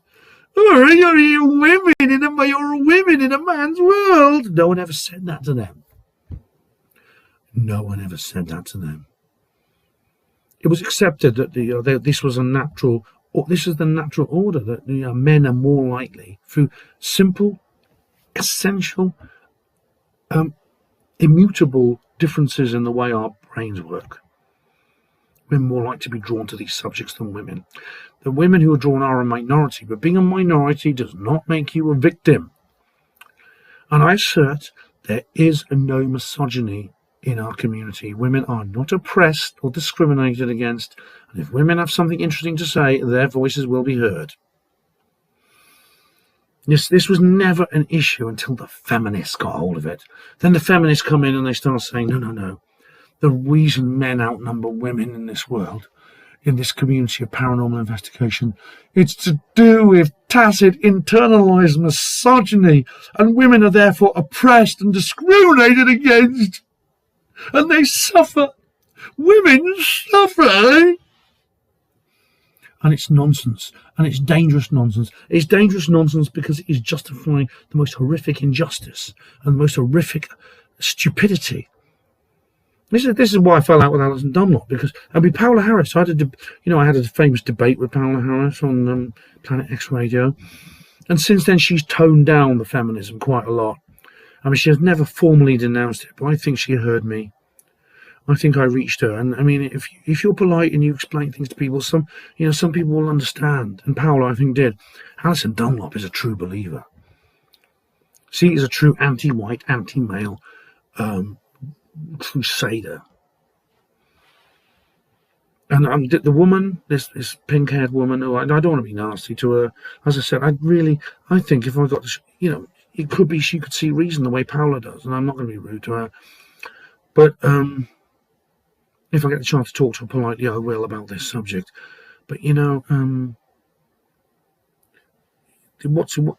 she's not. If I could just make her understand the points I've made now, she would see through this feminism, I hope, and would not say the things she said today.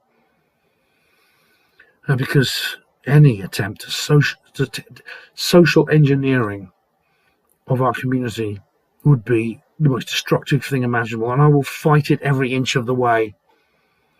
I will. So that was a bit of a sour note to end the day on. It really was. And Glenn, I'd say to Glenn, don't put up with this. Don't put up with someone pointing, these people you've gathered here and saying, there's too many of them. They need to be replaced with someone else. Not because of who they are, because of what they are. I can't bear it that people like this think that I am part of a problem. And it would be bad enough if it were a real problem. If it was a real problem, it would be painful enough. But it's not. It's a cultural Marxist delusion. It's a fantasy. And it's hurtful that there are people who think of me in that way. It really, really is. But I don't know whether this lady's going to actually become sensible about this, or whether she's going to continue down this path of destruction. I don't know. I don't even know she is. I only met her for the first time this weekend. Anyway, guys, I better go and I've got to go back to the toilet and pass some more lard. Anyway, I won't describe what that's like, but put it this way: I don't think we digest it all. It just goes through us, and there's a lot of grease in the toilet bowl afterwards. I won't describe it to you. I'll get my camera and film it. No, not really. Anyway, guys, it's another day tomorrow, so it's off to bed. And then up for another nice breakfast, and then off to day 2 of Weird Weekend North 2025. Well, good morning, everyone. It's almost 7 a.m. And you see there is a bit of light through the curtain behind me. I've got to keep these curtains shut because I'm on the ground floor. You get peeping toms and things like that. Now, I didn't sleep so well last night. I actually slept like a bloody log. I really did. On Friday night, I really did. Night before last. But I woke up at 4 o'clock, couldn't get back to sleep, and I turned the TV on, and luckily I had The Simpsons. I watched a bit of that, and I tried to sleep a bit more, and I couldn't. I don't know why that is, but I think it might have had something to do with the lard. And again, I don't want to be too descriptive, but I think the lard has made its final farewell to me, and it did so around about 4 a.m. So it's probably now all gone. I hope so, anyway. Honestly, I mean, I don't know if next year it's worth me taking on Ben Fiddler because, he's 3-1 up. I think we can safely say he is the champion lard eater in the world. And I don't think I'm ever going to reach his standard. It is time, I think, maybe to consider quitting the lard eating world and maybe take up a more sedate and gentle sport like the triathlon or the marathon or cage fighting. All right, anyway, I've just realised I'm glad I'm doing this little talk now because I've just realised I don't want to exit OBS. It's just prompted me to exit OBS. I don't know why that is. I forgot to mention Tim Previtt. He's one of the speakers. For some reason, I sort of skipped over him. I don't know why that was. Maybe because I'd had a bottle of wine and it was getting late. Anyway, Commies, Demons, the Nephilim. Right. Sounds like an average Unison branch meeting. Because this is about Christianity and how Christianity regards these subjects, as Tim is like I don't know exactly what he is. He states quite clearly he doesn't believe in himself in like paranormal things. He's a skeptic. He's one of these skeptics. But he did go to like a seminary, and I think maybe he's ordained as a priest of some kind. I don't know if he actually explained in detail, or maybe I didn't understand. But he talked about the Christian attitude. To various things. Various things like these UAP, NHI, psionics, observables, spiritualism, etc. And he mentions a Christian writer called Gordon Cove, who wrote about ufology from a Christian perspective. And this is interesting because, of course, I've spoken to David Splendid Isolation about this, and one of my viewers. I did a review of Spiridon Bailey's book, whose title I can't remember right now, but Father Spiridon Bailey is a Russian Orthodox priest outside Russia, and he wrote an article about this, and he wrote a book about this, an entire book, and it's an interesting book because he has researched it well. I actually reviewed it for UFO Truth magazine. I wrote an article called Orthodox Ufology,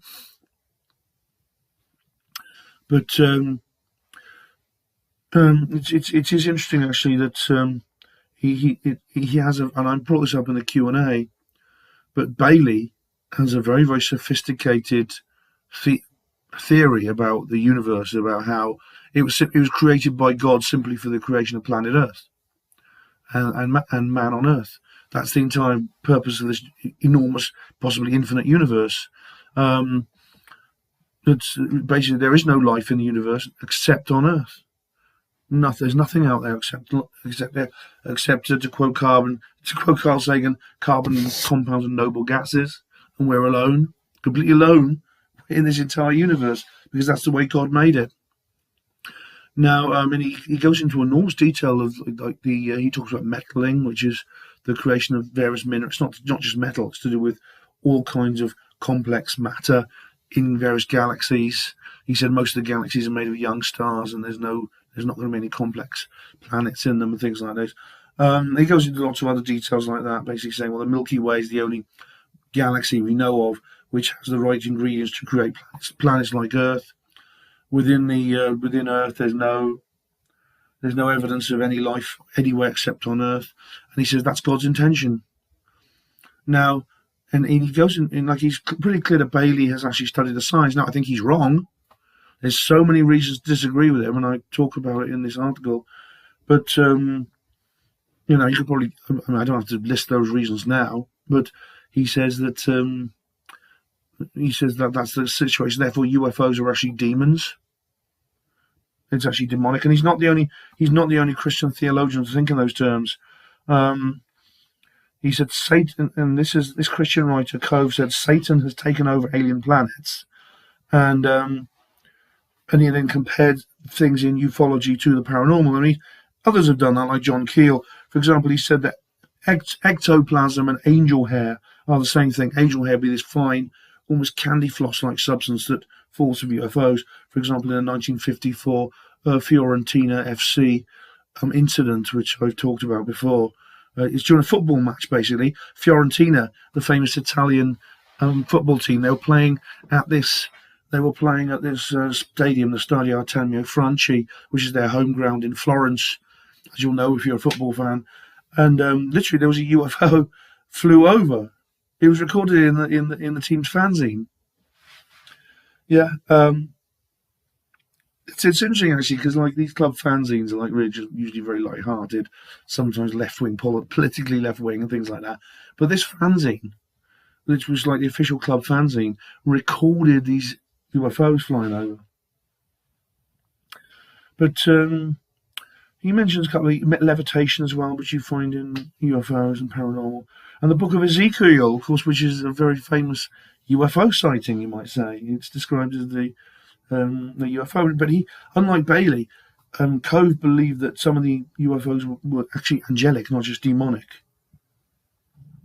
And he talks about he brings up the film Star Trek: The Final Frontier. Now, this is the 5th Star Trek movie, I believe, and it's actually I think it's an underrated film because it's very unpopular with the fans.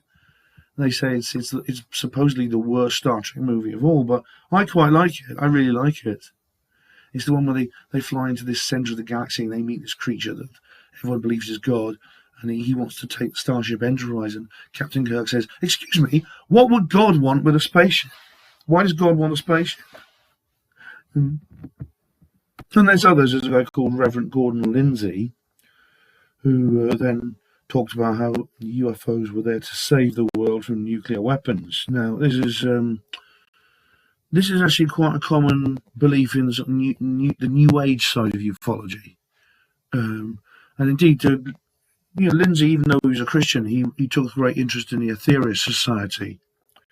So he was quite open-minded, I think. And of course, in other areas of New Age parts, the Raelians and people like that, they often say things like this. Well, the aliens are there to protect us. They're our saviors, and they are going to save us from nuclear war and other disasters, climate change, and all this sort of thing.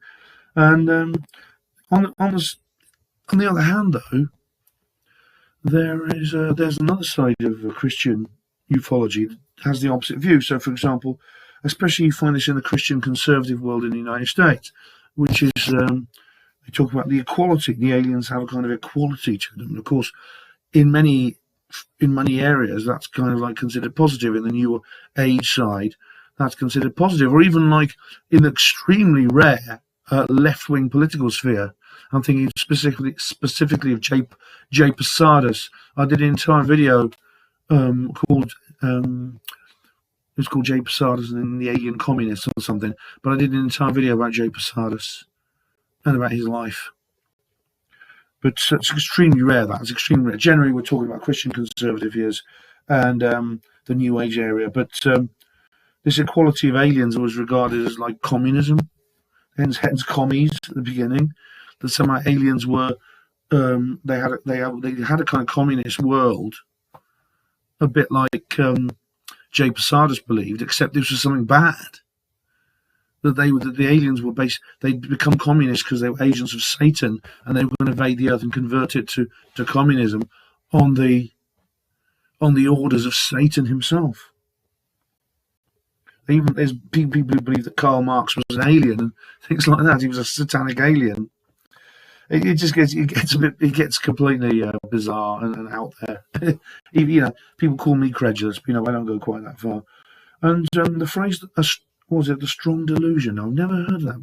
See, the phrase "the strong delusion" is something I've heard a lot of. I think Bailey mentions it in his book. And I didn't quite understand it. I think David Splendid Isolation brought this up in a comment. But it's related to UFOs. And there's others. There's a book called The Hidden Truth by Father Paul Ingleby. Now he was like Father Paul Ingleby was like another. He was like I think he was an Anglican or something, but he was a bit like Bailey. He regarded. I mean, this is what Tim Previtt was saying. I've never heard of this person before, but he wrote some articles for FT. I think he wrote a lot about paranormal and UFOs and things like that. And then he wrote for FT. Someone called David Wilkinson wrote a book called Alone in the Universe? ? And of course, there's talk about the aliens, the giants, things like that. The Nephilim, of course. And there's funny enough, there's a belief going around at the moment, primarily among Christian Zionists. It doesn't seem to be the Jews who believe this, but among Christian Zionists, that Hamas are the Nephilim.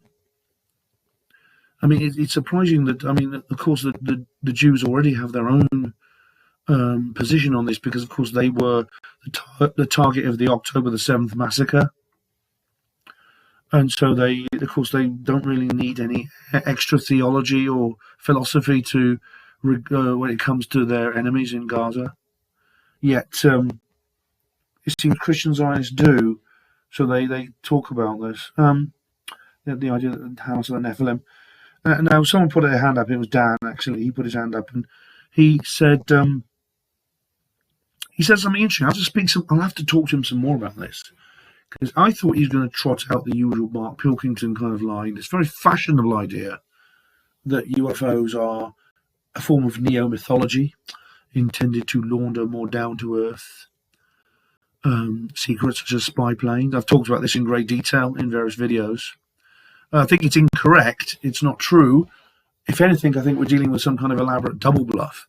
But this is very much a prevailing view in much of ufology. It's the staple of the backslappers, and it's very, very trendy right now. And Mark Pilkington, I think, is probably maybe one of the pioneers of this, but he's not the only one by far.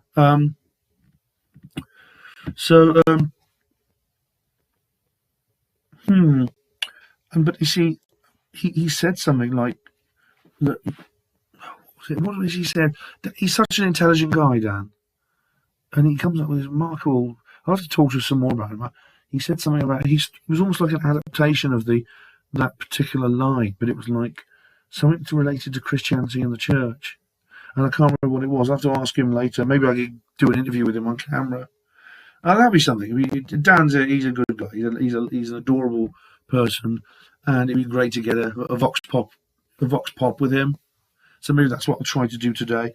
So maybe I'll try to get another hour's sleep, and then it's up and it's off to breakfast, and then back to the event. Now I do wonder what's going to happen. There may be a bit of a backlash. These things often happen at conferences. I don't think what that pink-haired lady said is going to go away, and there's probably going to be some reference to it today. So I hope I'll get a chance to make my point as well. We'll see anyway. So thanks for watching, and I'll be back very soon. And we're back. It's another lovely day here at Rixton with Glazebrook. We were just pondering over what an unusual name that was. You don't often get many places called something with something. There's no chemtrails or anything, just trees and blue sky. It's nice. Here we go. Kingfishers diary. Oh, they do write some bloody rubbish, don't like kingfishers. Anyway, who's our first guest? Well, our first guest today is Morag Rose, and she's been researching old gunboats. And old gunboats is My knowledge. But yeah, the origin of this was basically in kind of radical Marxist 60s stuff, and before that, Dada and things, but I'm going to move on. A more immediate predecessor, and maybe more of interest here, is Manchester area psychogeographic, who were active. No, stop following me, that's a good t-shirt. Yeah, see, oh, yours is a bumblebee, alright. Anatomy of a bumblebee, they're lovely creatures, they really are. Essential for life. Thank you very much. Road through Braintree, Bocking, Weatherfield, Ferry Stanton, Manchester, Huntingdon, where he halts another half hour, and then straight down the Great North Road, avoiding towns into York. Now, in all likelihood, it didn't. It's lunchtime here in Richmond with Glazebrook. I'm just having a little fresh air and a wander around before the rigours of the second half start. It's funny to talk about rigours, but standing still, that's a nice picture, and that's a nice thing. It's very nice grounds, these. It's surprising, that sitting around listening to speakers can feel so tiring. I think it's because you get like an information overload, and this leads to a sense of like my brain working too quick and exhaustion and things like that. But there's a guy called Jack Hunter next, so I'm interested to hear what he has to say. But thinking about these conferences, they're over as soon as they begin. It doesn't seem so long ago that we just arrived. That's what I like about things like Contact in the Desert, because it's like 5 days, 5 days long. Anyway, our next guest is Jack Hunter, and he is a science bohemian who dresses as the 3rd century Sicilian martyr St. Vitus, and does dance as well. And for special effects, he's got 6 filters, 3 coloured red and the others pilfered. And if you really want to know what that means, you can throw a blue flashlight at Dorothy. If you want to know. Monsters and the unbelievables as well. Is there a way such themes can be incorporated into an expanded view of nature? I think maybe. Evidence suggests that consciousness, intelligence, culture and these kinds of things are much more widely distributed throughout nature than we often want to admit. Especially from a Western scientific framework. I mean, if you go to an indigenous Amazonian community, they are fully on board with the idea that the world is full of intelligence experience. Communication is a central theme. Meta-communication may be this sort of bridging of the incommensurability problem. The best thing that we can do is, with these vastly different ways of thinking, is to do our best, essentially. I didn't get into these different philosophical models of consciousness, but there are many, and they all provide different options, really, for how this might be possible. And ultimately, I think we get onto this either, that these animistic, indigenous cosmologies, which understand personhood as a fundamental property of reality, so that a rock or a table is automatically considered a person. Hello everyone, well I'm here with a conference attendee. This is Zoe. Hi Zoe. Hi. How are you doing? So how are you? Is this your first Weird Weekend, Noel? Yes it is, yes.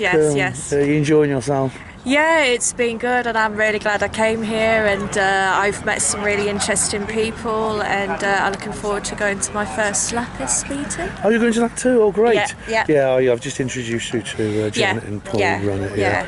But what do you think you've learned most important at this event?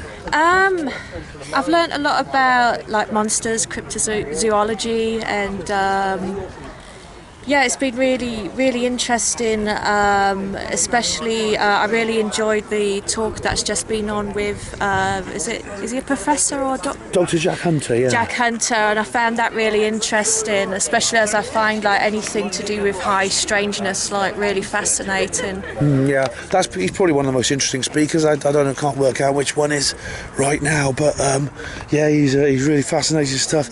He brought up the Sandown clown. I remember reading about that in the Fortean Times, and it was like one of my favourite stories. What's weird about that is I've heard of that story independent. I mean, I first read about it when I was a kid in Janet and Colin Board's book, Modern Mysteries of Britain. I think that's where I've read it as well, as well as Fortean Times. And there was also another story about a police officer who saw a strange woman, very, very thin, with thin arms and thin legs, walking down the high street, wearing some sort of like weird tutu outfit with like a black mask. And he said that when he saw her, or I'm not sure, I can't remember if it was a black mask or like maybe she had like big black eyes in the shape of like almond eyes. I can't remember, but it was something like that about her face, and he drew a picture of her, really good pencil sketch, and she walked down the high street during the middle of the day, and straight away he noticed something like very unusual about her, just the way she was dressed, and a presence coming off her, and her body shape and everything. And he didn't know who it was, but he felt that it was something that was non-human, and that was one of my favourite stories as well. Yes, it sounds like these things are more common than people think. Yeah. Often a lot of the witnesses are often not. They're not people who are likely to make these stories up. They're often very ordinary people who are caught in an extraordinary situation. Yeah, I mean, I've heard about the Sandown clan about 3 times independently in the last couple of weeks, which is really weird. It's really kind of strange, like a synchronicity to it. After first reading about it. What would you think? What's your thoughts on that Sandown clan? What do you think it could have been? It doesn't sound like a classic extraterrestrial contact. No. Although it has some elements of that. It's one of these like high strangeness things that overlap in phenomena. But first thing to do, I suppose, is to confirm that it is really true. And unfortunately, the 2 witnesses, who would probably be 50-something now, because they were like children, they'd be 50 coming on 60. So they may well still be alive. It'd be good if they could come forward and confirm that. Because if they did, I mean, this is what's so powerful about the Broadhaven and Ariel incidents. Because the children who would, children make up pranks all the time, but the witnesses who are now adults, said no, it wasn't a prank, it was real. And now they're sort of like, they're 40ish, they're still saying it's real. If those 2 children, now adults, could come forward, that would be fantastic. Maybe they will one day. We don't know who they are. One's called Faye, and the other one's, it's not their real names. Right, I see. They weren't islanders, they were people on holiday. So they've been pretty hard to trace, unfortunately. Thanks for talking to me. It was really cool. No worries. It's been great. Thank you, Ben. Thank you. You're welcome. Enjoy the rest of the conference. Cheers. That's great. Thank you. Cheers. I was going to see if we get all the way around the building. You can't. There's a fence blocking it, because you almost can. Look, because there's a bus stop. And there was the Black Swan, a pub named after an event, like Leave the World Behind, financial crash. Lindsay shut down whatever the bad guys are planning. But so you can almost walk around here and you come across this fence and you can't quite get there. So anyway, the ice cream van's around here again, but I've decided to give it a miss. Just heard Dr. Jack Hunter, he's spoken before.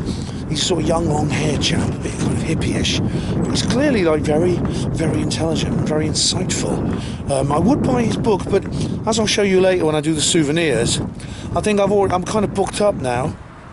I've had like I've got like 2 books, which are like they're not the sort of thing I normally get. So you'll actually be quite surprised when I show them to you. But a bit of shout out for Val's Ices here. Hello. Sorry? No. No, Ben, I'm going to have to concede. Yes. That's your Ben one, the other Ben one, So shout out to Val's Ices. Purveyors of all cold refreshments. Everyone, I'm just getting ready for the quiz now. I'm actually on the quiz again this year, so I'm getting my brain in working order. But I just wanted to introduce you to one of the speakers. It's this chap here, Neil. And Neil Nixon, hello. Hello, how are you? Well, very well, thanks. I'm having a great time. I think we're a bit in silhouette. Can you turn around a little bit? Okay, that's good. Yeah. The world is spinning around us, Yeah, Elvis is making the world spin. I was fascinated by your talk actually about Elvis Presley, and okay. Well, for the benefit of the billions and billions of humanity that didn't actually squeeze into the hole, it was the argument in a nutshell is that there's a lot of strange things about Elvis, and I don't necessarily think that any of them are proven, and I'm not sure I believe them, but I do believe that if you were to understand Elvis as a gateway drug to all things paranormal, he's kind of in living memory, and you can look at the way that he's gone from being an entertainer and somewhat laughed at with regard to the bizarre claims to the fact that there's now serious academic study on that, and people are learning a bit from it. And also marginally there's some paranormal interest, so people are claiming religious experiences through Elvis. And that might not be such a daft claim, because people need the gateway, need the experience to begin to believe in religion, and things like Elvis gospel albums, for example, are giving them that gateway. I was actually really surprised. I learned a hell of a lot from your talk. I mean, I did read Raymond Moody's book about the near-death experience, which is like a pioneering document, but I don't remember. It must be in there. I'm sure it's in there where the girl actually sees Elvis Presley when she's on the Tunnel of Light. Right. We might be confusing two books. So the main best-selling Raymond Moody book about near-death experiences doesn't include that. There is a specific book about about paranormal claims and similar to do with Elvis, called Elvis Afterlife by Raymond Moody, and that's where it came from. I see. I haven't read that one. Yeah. So again, if people are looking in on this and they don't know the claim, the gist of it is that a girl with Down syndrome, who was never likely to live very long but had seen Elvis when she was much younger, had the classic end-of-life experience, seemed to be looking into the afterlife and relaying it in real time to her parents, and instead of meeting St. Peter, she told them that Elvis was coming. That's extraordinary. I mean, obviously, like, this is common with in the NDE, that people will often perceive things differently depending on who they are. But I mean, I suppose that, you know, cults and religions have been started by figures like this. And we're given enough time. Obviously, Elvis died within living memory, but given maybe some couple of centuries or a bit more, could he actually become a deity? That's a big question. I don't know. If you're thinking about people who would claim to know and who said things that are worth investigating, Ted Harrison, who died earlier this year, who was he did a lot of things, a bit of a polymath, but he was a religious affairs correspondent for the BBC, and he wrote a book called Elvis People in 1992, which is one of two books he wrote about the cult of Elvis after he died. And he suggested at the end of the first book that there might be cathedrals to Elvis. I suggested quite seriously at the end of my talk that within 10 years, when the centenary of Elvis will definitely be celebrated, the AI might gather up all the things that he means to different people, and AI might present Elvis to people who don't know and want to find out as a kind of much more culturally complex figure than we understand him at the moment, because he'll take on board all these bizarre claims about him, which are, you know, substantial areas of belief now. So it's not unlikely that Elvis will, I'm not saying he'll be celebrated as a deity, but he might go the way of celebrated, multifaceted historical figures who are kind of celebrated because they had an uncanny kind of charisma about them. I mean, Rasputin is a very poor comparison, but that kind of thing where you can't think about the person without thinking about the uncanny claims about them and the charisma. Yeah, I mean, you brought up several parallels with Rasputin and his life, the healing, the mystical side, and it was a really interesting talk, so thanks very much, Neil, and great to see you again. You're welcome, Ben. Let's do a paranormal conference again soon and just cross paths. I'd love to. Take care. Cheers, man. Thanks a lot. This is what it looks like. This is what it looks like to be in the quiz. This is the view you get, and they're the people we've got to entertain. And the rival team will be turning up soon, and I think you know what they're going to be, so we'll see how we get on. And Richard there, he poses some very, very hard questions. In the car park, Arthur T. Clarke has been sniffing some bike seats. Anyway, our next speaker is Nathan, present at all 25 sittings of the Council of Trent between 1540. Well, it's getting late in the afternoon now. The sun's getting lower. Nathan Jackson did a really interesting talk. Of course, I'll review these later. It's funny how tired I feel right now. All I've been doing is sitting around all day, but I'm like, I feel really exhausted. I'm like, there's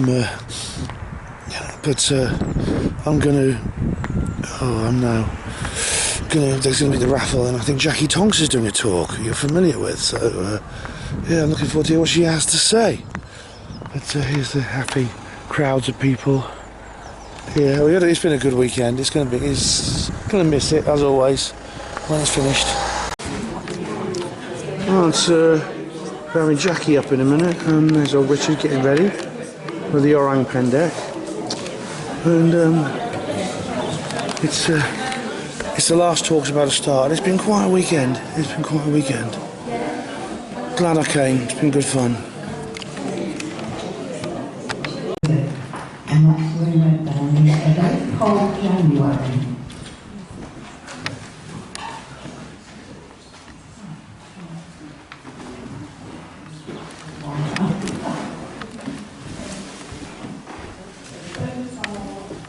Those are some of the ruins remaining.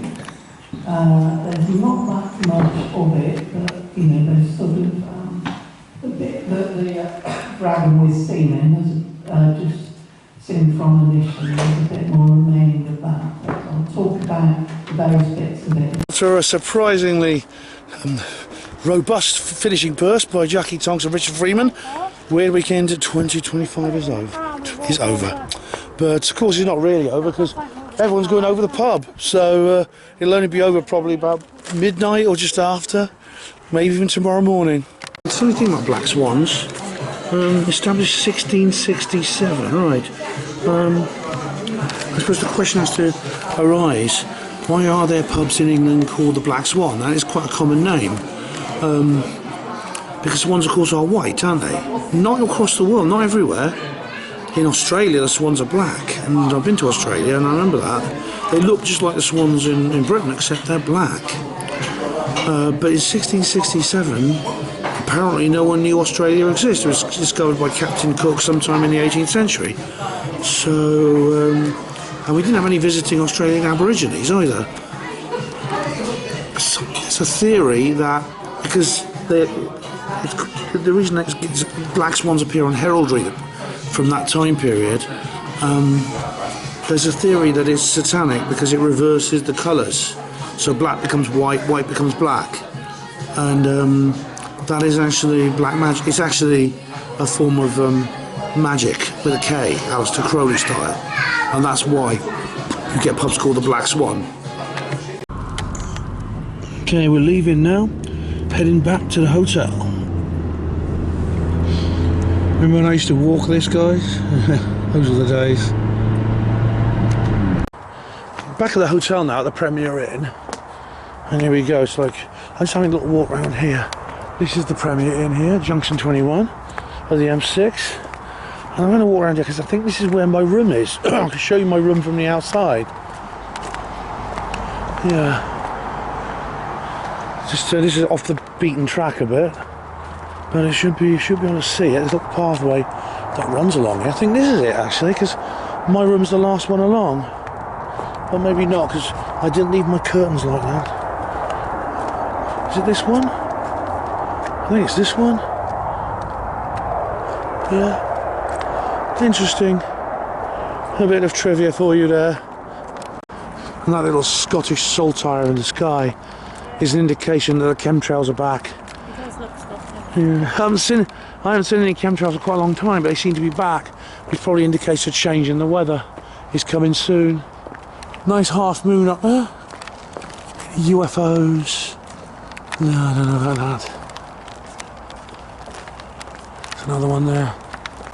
Alright guys, so it's now Sunday evening and I'm home. I've just had a lovely evening in the bar talking to Alan, Michael, Richard, Jackie. It's been absolutely great. I left the pub quite early and came back, and now luckily we met up with our friends in this pub, so in this hotel. Okay, so Sunday began with Morag Rose, who is this lady from Manchester who runs something called LRM. It stands for, can't remember exactly what it stands for, but you know, her talk was called "There's Something in the Water," and she said it's to do with this group has a manifesto, activism, art, situationism, social history, serendipity, and regeneration, and map making. I didn't quite understand actually everything she talked about. She sounds like she's, on one hand, she's some kind of left-wing activist. On the other, like a dowser. She mentions dowsing, and she's also like a spiritual researcher. And these things, it's quite rare to get these things together, but that's what she is.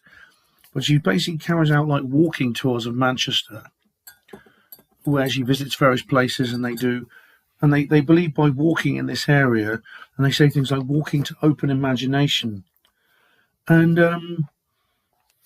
I didn't quite understand it. She's very enthusiastic. She's a really enthusiastic person, even though she's written a book called, she's written an article called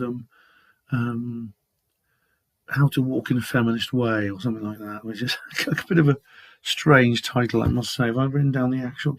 Yeah, the feminist art of walking. So you don't use your feet because feet are patriarchal. You stand on your hands or something like that. I don't know. I think you just use your feet as normal. I didn't quite understand it all.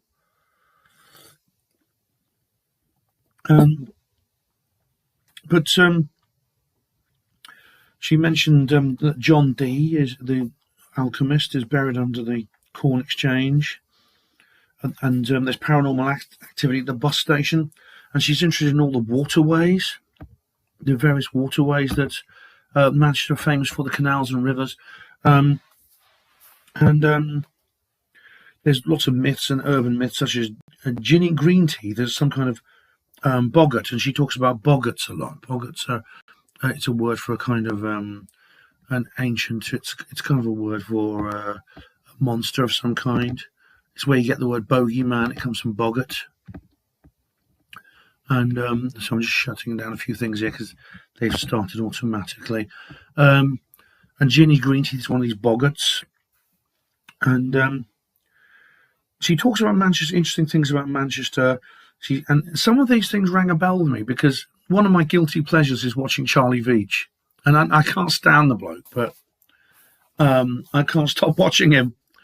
And of course, one thing is clear about Manchester is there is a lack of green space. So there's very few parks. I mean, the major park is Piccadilly Gardens, which Charlie calls Crackhead Gardens because of all the homeless drug addicts who live there. And she mentions all kinds of strange things happen, like a black swan appeared in the water at Salford Quays. Black swan's native to Australia, as I was saying earlier. It just appeared there, and it was really, really weird. There's the Mark Addy pub, which is really interesting. There's a black shuck. And now, black shuck is a mystical dog, like a phantom dog that haunts various parts of the country.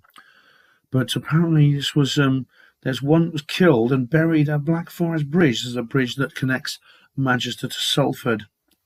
There's also the strange case of Ophelia, whose real name was Lavinia Robinson. She was a young woman who went missing in the early 19th century.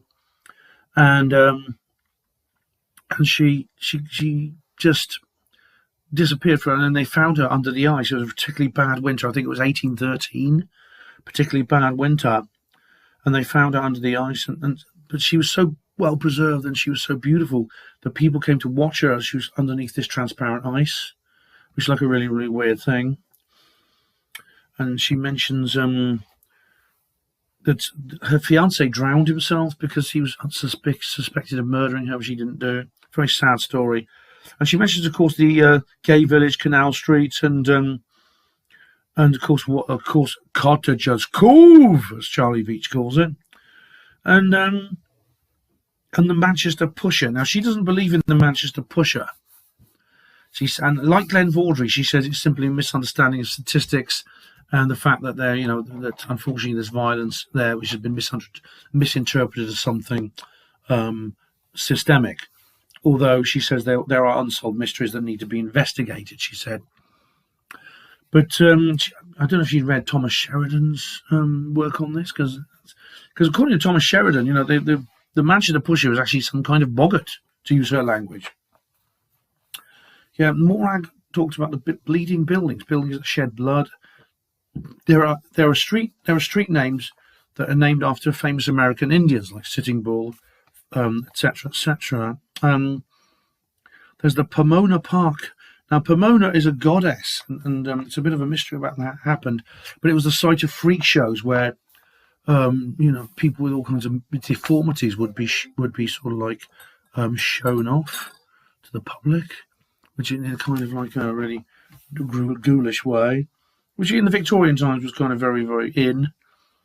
She said the Freemasons built the canals, these it's almost like in tunnels under the city, as you saw from my QED conference report, and they put sigils on them, and there's chemicals in the water. I mean, they're certainly very polluted. And then she finally came on to the most interesting thing I was thinking of, which is Messy. Messy, with an M, is some kind of monster that allegedly lives in the Manchester canals. How it does that in that polluted water, I'll never know. But many times people spotted an eel-like creature in the water, which is strange, very strange indeed. In the Q&A, someone mentioned multicoloured pigeons. Apparently, there was an incident in Manchester where there were multicoloured pigeons, and this was allegedly caused by pigeons that were they were like getting stained because they used to fly into the dye works and used to pick up colours from the dye. Very, very weird indeed. Steve Jones was the next speaker. Now, he talked about the real Dick Turpin. I certainly sorry, I'm just going to sort something out on this computer. What's going on here? Yeah, Dick Turpin, of course, is like this, a bit like Robin Hood. In fact, he's sometimes called a real-life Robin Hood. My internet's going down, my Wi-Fi's gone down. But of course, I know what the Dick Turpin from the famous TV series with Richard O'Brien in the 80s. Oh, it's connected now. Okay. He had a sidekick called Swiftnick, but apparently Swiftnick is actually a nickname for. He had this young sidekick in the TV series, but Swiftnick is actually the nickname for someone called John Neverson, who actually is a real person based on the legend of Dick Turpin, the highwayman. This guy was a highwayman. He was born 100 years later, although he's been connected to the Dick Turpin myth. And he talked about how there was like this. There was a cant. They had this language called cant, which was like a thieves' language, and he was jailed, but he met the king as well. And apparently John Neverson had a horse, but it wasn't called Black Bess, like in the Dick Turpin myth. She was called Nutmeg, and he jumped over this gorge. It's called Neverson's Leap to this day. And in Wakefield, there's even a blue plaque talking about how he had stayed at this. There was a chair in the local church, which now has disappeared, but he was arrested in this local church, and there's a blue plaque on the wall of the house where he stayed. And he's called a modern-day Robin Hood. So it's very interesting, because I never really... Steve's good at getting to the bottom of these various dramas and historical controversies. Now, Dr. Jack Hunter is an anthropologist, and funnily enough, he has been researching mediumship and the anthropology of mediumship. And he's kind of become a bit of a woo-woo as a result, I gather. I think that's the impression I got. And his thesis was the anthropology of the paranormal. Without the anomalous psychology element that Chris French goes into. So he didn't study it in the assumption that it was not real. So that's very important, that. And so he studied he even took magic mushrooms, and he had visions of monsters, the faces of various beasts in his chest of drawers. And he talked about the meaning of the word monster. Apparently the word monster is a Latin-derived word. It means to reveal or show. And he talked about various high strangeness phenomena that seem to combine ghosts and UFOs and other elements. And he brought up the Sandown Clown. This is a remarkable thing, because the Sandown Clown is something I first read about when I was a kid in Janet and Colin Board's Modern Mysteries of Britain. But since in the last 2 weeks, I've heard about it like about 3 times. I don't know why, but it's this strange thing that happened on the Isle of Wight in 1973. And he said, because he said there's similarities, like the Sandown Clown, this creature came out of this stream, like this water. I'll turn this light on a bit. There we go. And it tried to communicate with these kids. It took the children to these 2 children who it'd be good if we could actually make contact with them, because they'd be sort of like approaching their 60s now. So are they still alive? Where are they? Would they confirm that what they saw as children was real? They weren't islanders. They were holidaymakers. So they could be anywhere. And he lived in this metal shed, and there was like attempted communication. First they wrote letters, and they tried to speak then this creature eventually spoke to them. And it said something strange. It said, the children asked him, are you a ghost? And he says, no. He says, I am kind of, but not in the way you might think. Which is an odd reply. And he mentions this similar experience one of his students had, where he saw this face in a window that like spoke to him. And Jeff the Talking Mongoose, of course, very famous thing. And he mentioned spirits. He had contact through a medium with a spirit called Elf. Now, this elf was never incarnated. And he says we are dealing with, there is intelligence in the world that goes beyond the human. And we know animals, of course, and non-human animals have an intelligence, therefore they have the way of seeing the world. But it even includes things like spirituality. I mean, there are creatures, elephants, for example, who have death rites, and they use tools and things like that. So there is a non-human knowledge of the world. And communication is part of the paranormal. So, for example, you have telepathy, crisis apparitions. This is where you see a close family member, a vision of a close family member in a mirror, for example, who's in trouble, and things like that. And it appears that one thing you can say about this non-human intelligence is it's attempting communication. This communication sometimes fails. Sometimes it fails. Sometimes it's incomplete. Sometimes it's partial. But it is there. For example, Mike Halliwell talked about the incommensurability problem. That's very interesting. Sorry, that was Jacques Vallée who said that. But Mike he could be connected to Mike Halliwell's Invisikid. I've done an entire video on that because I reviewed the film If. And it could be a bit like the sort of Flatlander situation where we're living in a world like a world in this higher dimensions trying to communicate. And like in the book Flatland, they can't see because the creatures can't see beyond their dimension. They can't grasp the whole picture. By the way, if you ever have any trouble understanding the idea of high dimensions, just read Flatland by Edwin Abbott. The next speaker was Richard Freeman, where he talked about his quest to see the find the Caspian tiger, which is this tiger species that lived in Central Asia. And he's just done his third expedition to Tajikistan in Central Asia. He's previously looking for the gull, which is like an upright ape. And now he's looking for the Caspian tiger. The Caspian tiger is the second biggest tiger in the world after the Siberian tiger. The Caspian is like bigger than the Bengal tiger. So it's one of the biggest cats in existence. And Richard, it was officially declared extinct in 1970, but he believes it still exists in various wilderness areas. So it didn't really die out. And he's found a skull and things like that. And he brings up the Montauk monster and compares it.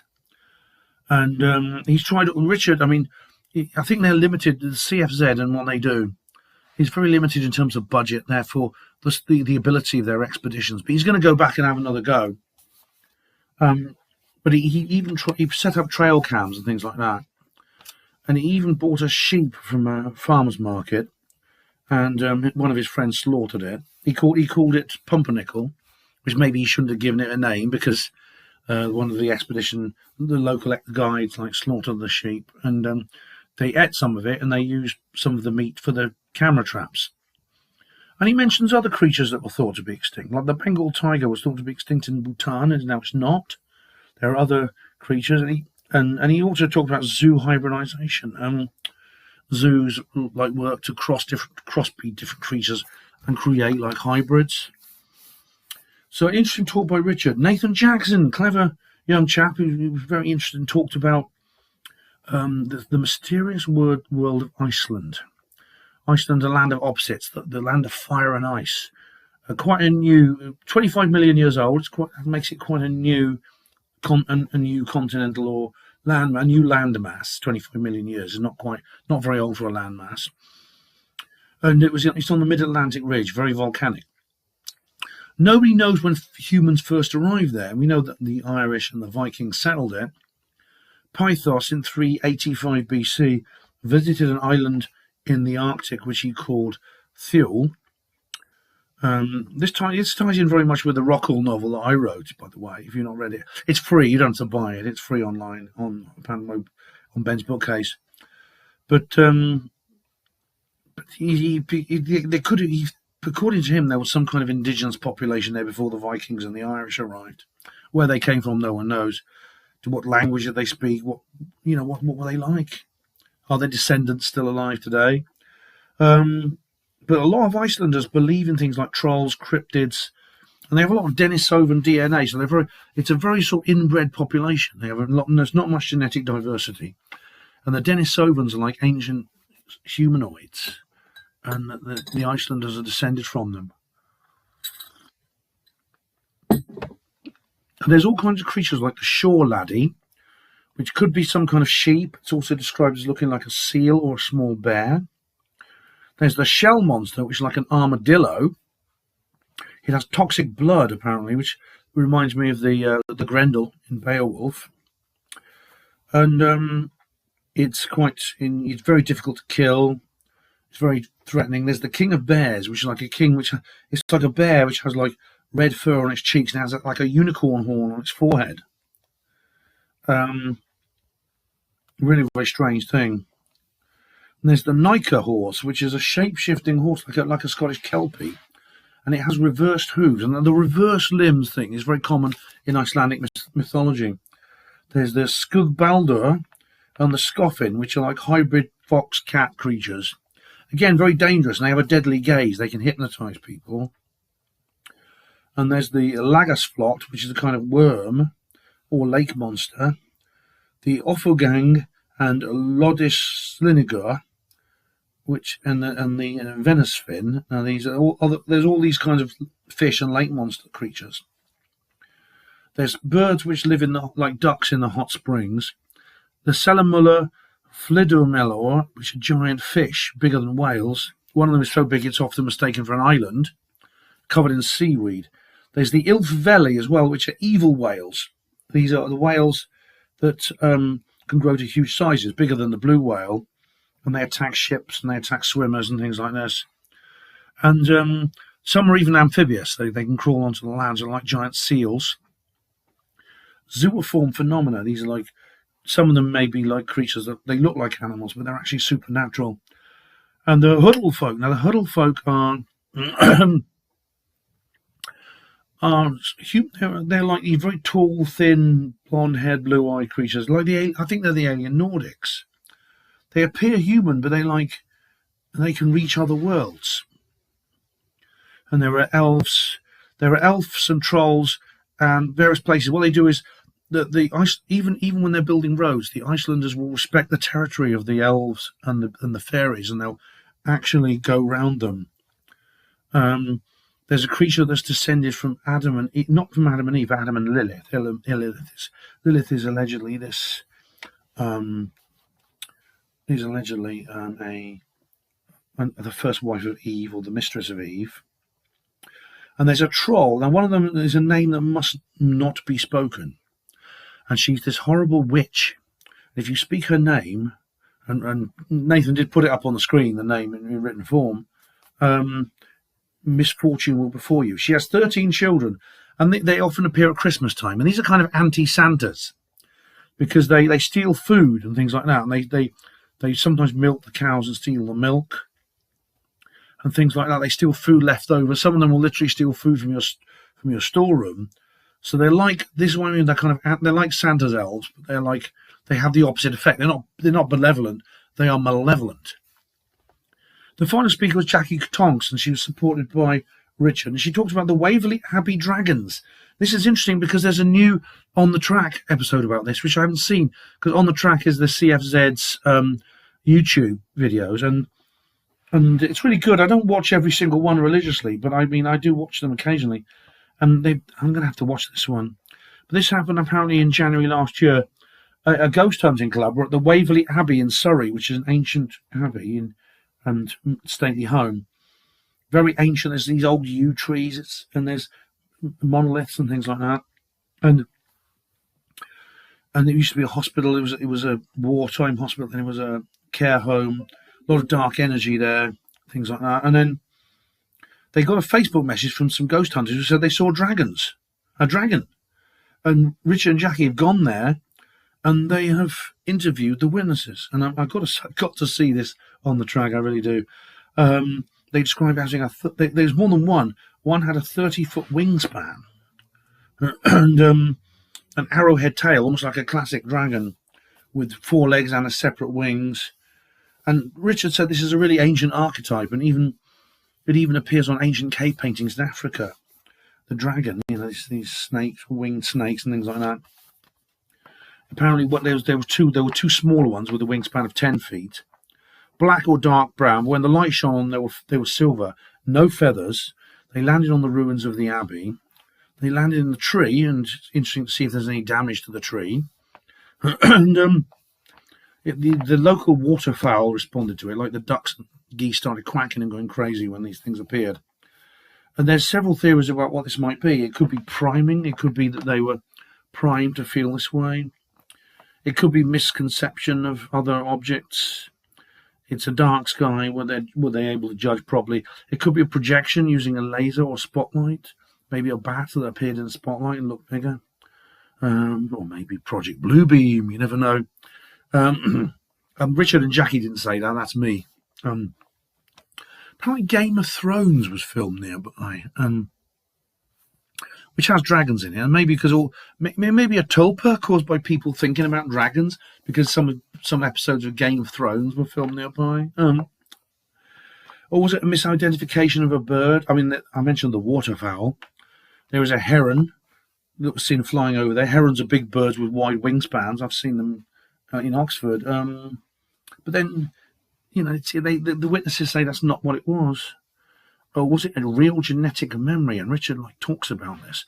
That what was witnessed is in common with other reports that have happened nearby.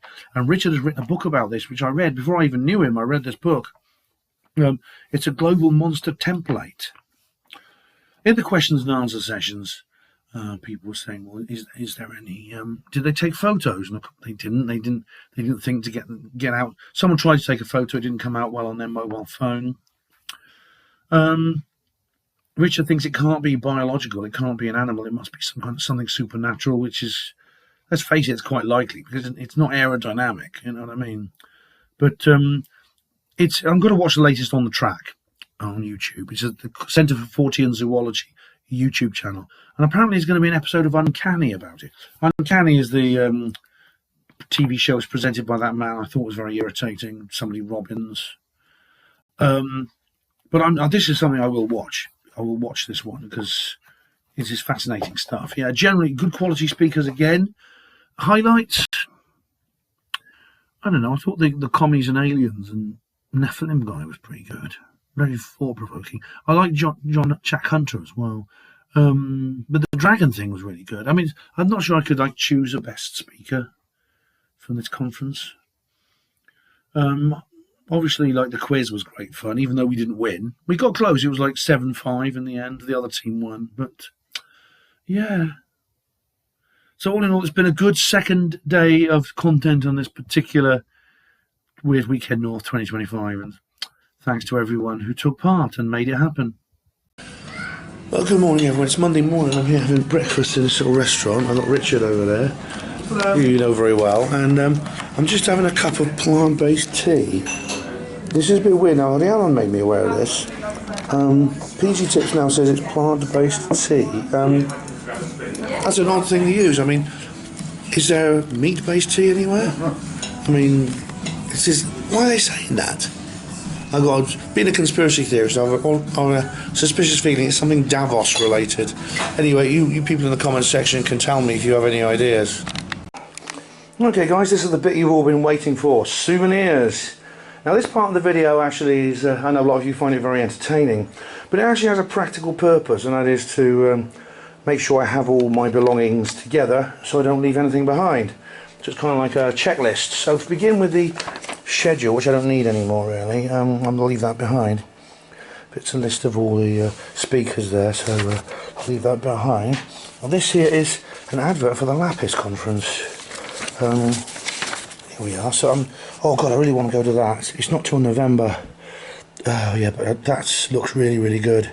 Different venue, not far from the original one, but they haven't done a conference for a while, so it's really, really good they're doing another one, because if you can see the video and you'll see that the last one was really, really good.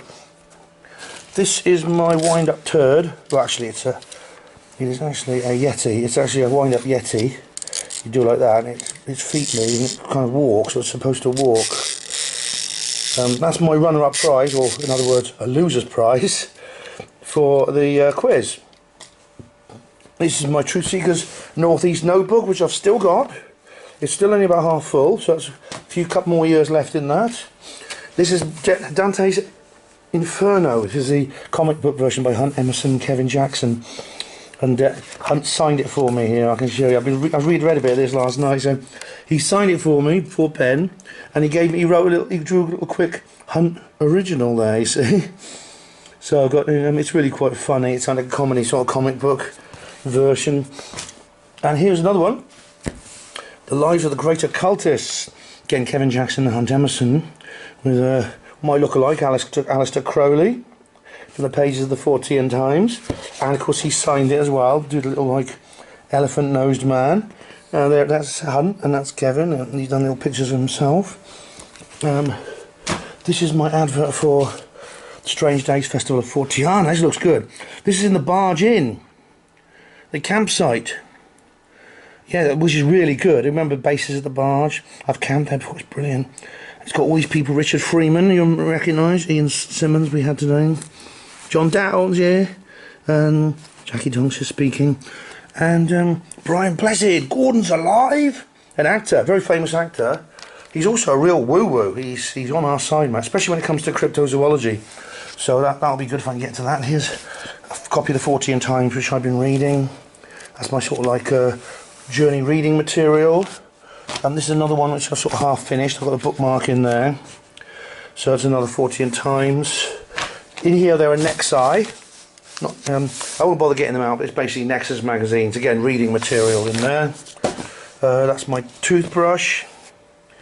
That is my moisturiser, which of course I need. Yes, I do put moisturiser on my skin, and don't look at me as if I'm some kind of baggy trousered ballet enthusiast. It's actually a medical condition I have. It's ichthyotic eczema. It's not quite so bad these days actually as it was when I was like younger, but it does still cause me to have dry skin on my elbows, parts of my face, things like that. That's the bag in which I carry my chargers. And here is my laptop charger. Whoops. It's tangled up with all the others. Come on. That's my laptop charger there. This is my camera charger. And this is my phone charger, all three together. Here is a plastic bag. This is my laptop. It's my trusty laptop, which I take with me to all major conferences. And these are my glasses. I did bring my distance lenses with me, which is good. I don't actually use them very much except for watching the speakers.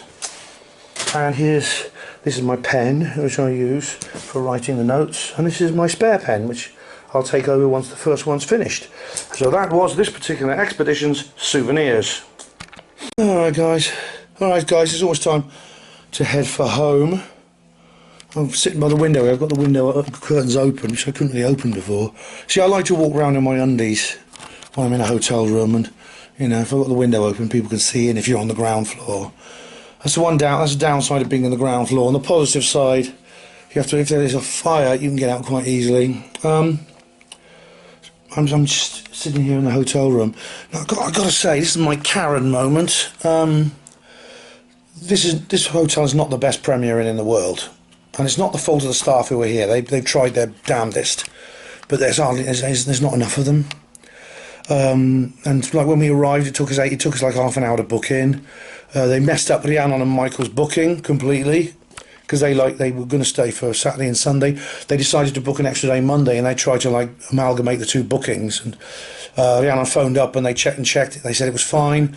She arrived at reception. They said it's absolutely fine. We've amalgamated the two bookings. She turns up last night and then she can't get into a room, and they've checked somebody else in there. And And then the catering is awful. We spoke to one guy who's waited an hour and a half for his dinner. Breakfast, they were running out of everything. Everything. The milk, juice. I had to ask them to bring some more crumpets out. I had to ask them to bring some more fried eggs out. They had no mushrooms. They ran out of mushrooms, which is a shame because I like them. I like breakfast mushrooms. The coffee machine broke down twice, or ran out of things twice. The cutlery was all hopeless. They left out forks and spoons, but no knives. They ran out of yogurt. And it's not the fault of the people working there. I was nice to them. I didn't have a go at them. Because as is often the case, the person you meet and the person you deal with in this situation is probably not their fault that this is all happening. It's an organisational problem. It's possible it's done because management are incompetent, or they decide they'll leave the hotel short-staffed to try and make some extra quick buck. Either way, it's gonna fail. It's not good business to do that, because what happens is you might make your fast buck for a couple of weeks, but then word will get round and people will stop staying here. What's more, the staff will get fed up with being overworked and they'll leave. So you have to recruit new staff without experience, and there'll be no one to train them up. This is an endemic problem in the NHS, by the way. It's a massive problem in hospital portering. and then you'll get a downward spiral of declining quality. And this is not Premier Inn in general, because most Premier Inns are like better than this. The ones I stayed at, like the one I stayed at in Winchester, had none of these problems. So my advice to Premier Inn, they're going to send me a survey asking how my stay was, and I'm going to be honest. I'm going to completely Karen out. And then they'll probably say, "Oh, we're very, very sorry, Mr. Emlyn Jones." They might even offer me a free stay at another one. This would be good.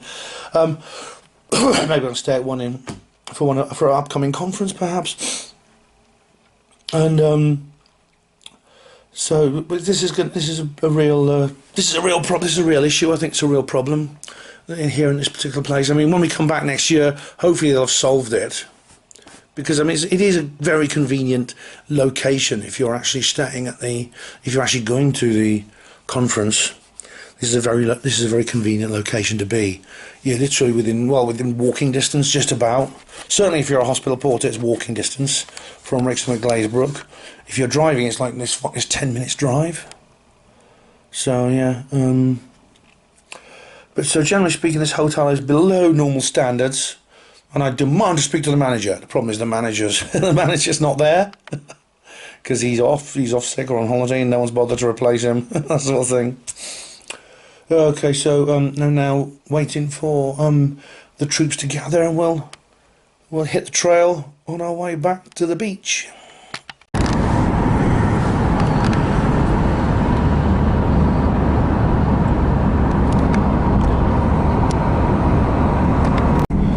Right, ladies and gentlemen, we're about to go through.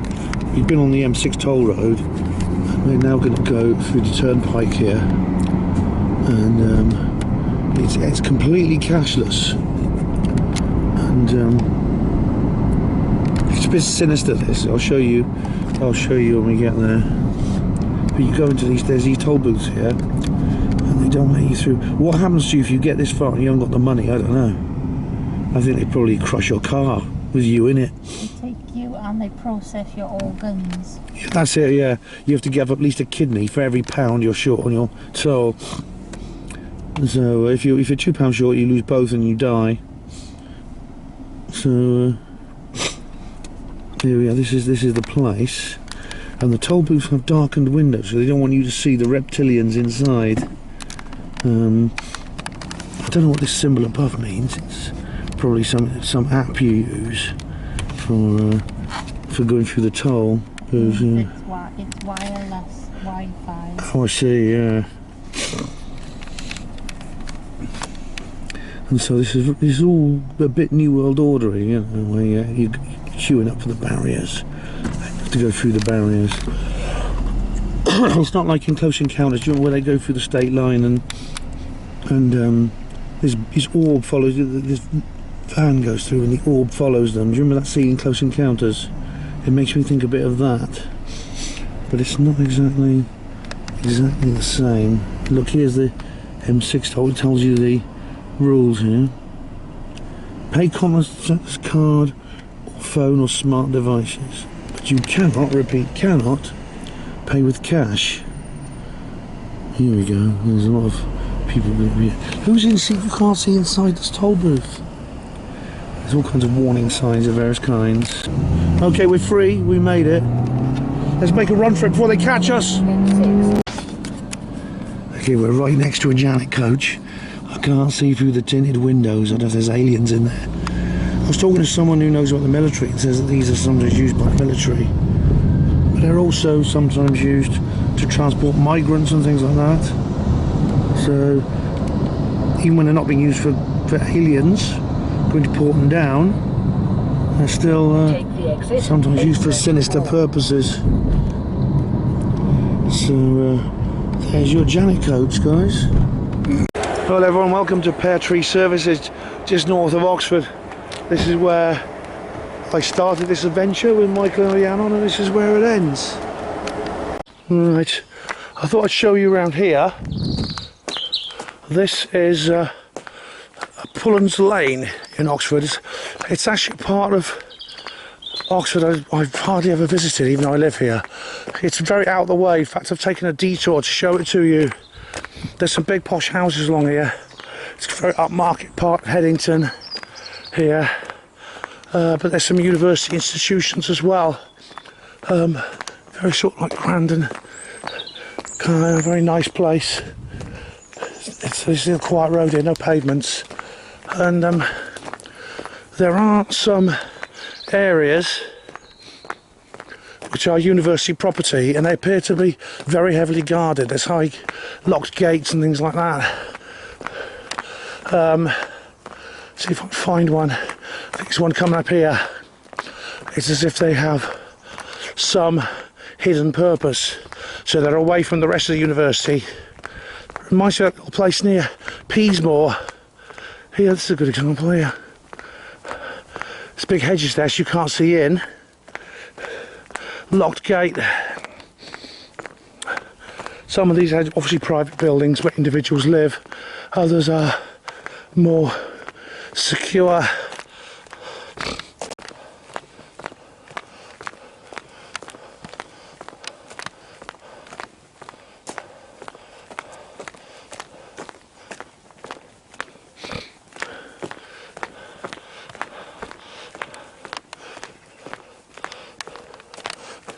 Down there, for example.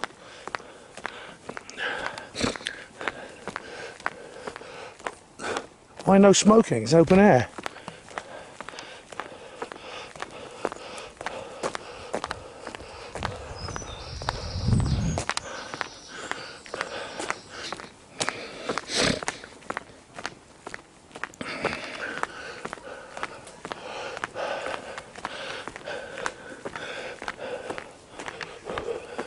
Blimey, very eyes wide shut that.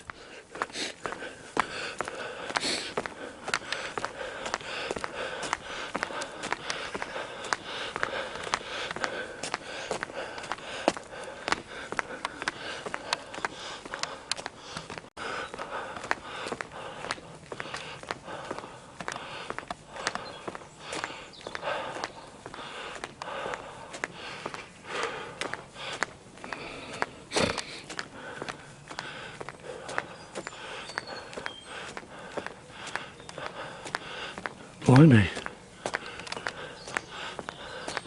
Prep school, oh dear. God knows what that means. There she is, guys, the Ivory Cathedral. This is, you can see the entire John Radcliffe Hospital from here. There's the West Wing, there's the main site cardiac hospital, there's the cardiac centre. You can just see the brown bit of the cardiac centre. The colour bit is the children's hospital, and behind, JL1 Maternity, now the Women's Centre. That was the first ever John Radcliffe. My old home. Yes, there's a great view of it here. So I'm back, ladies and gents. I'm back in Oxford now, and just on my way back to my home here in Marston, Oxford. And yeah, whoa, what a weekend. Obviously it's had its ups and downs, it's had its problems, as you know, but generally speaking, I've loved it. I've had a really good time. I'd love to go again. I can't wait to go again. This is becoming one of my regulars, and I will be returning next year. Rihanna's actually got some free tickets, so obviously our partner will go for one day maybe, but I'm able to get one of the tickets, so that'll be cool. So a big thank you to everyone who spoke, all really interesting speakers. Highlights, possibly the dragon story from Richard and Jackie, the commies and the Nephilim, that was interesting too. But they were all, the quality of all speakers was really high, and I learned so much. I learned a hell of a lot. The stuff like Dick Turpin I had no idea about, things like that.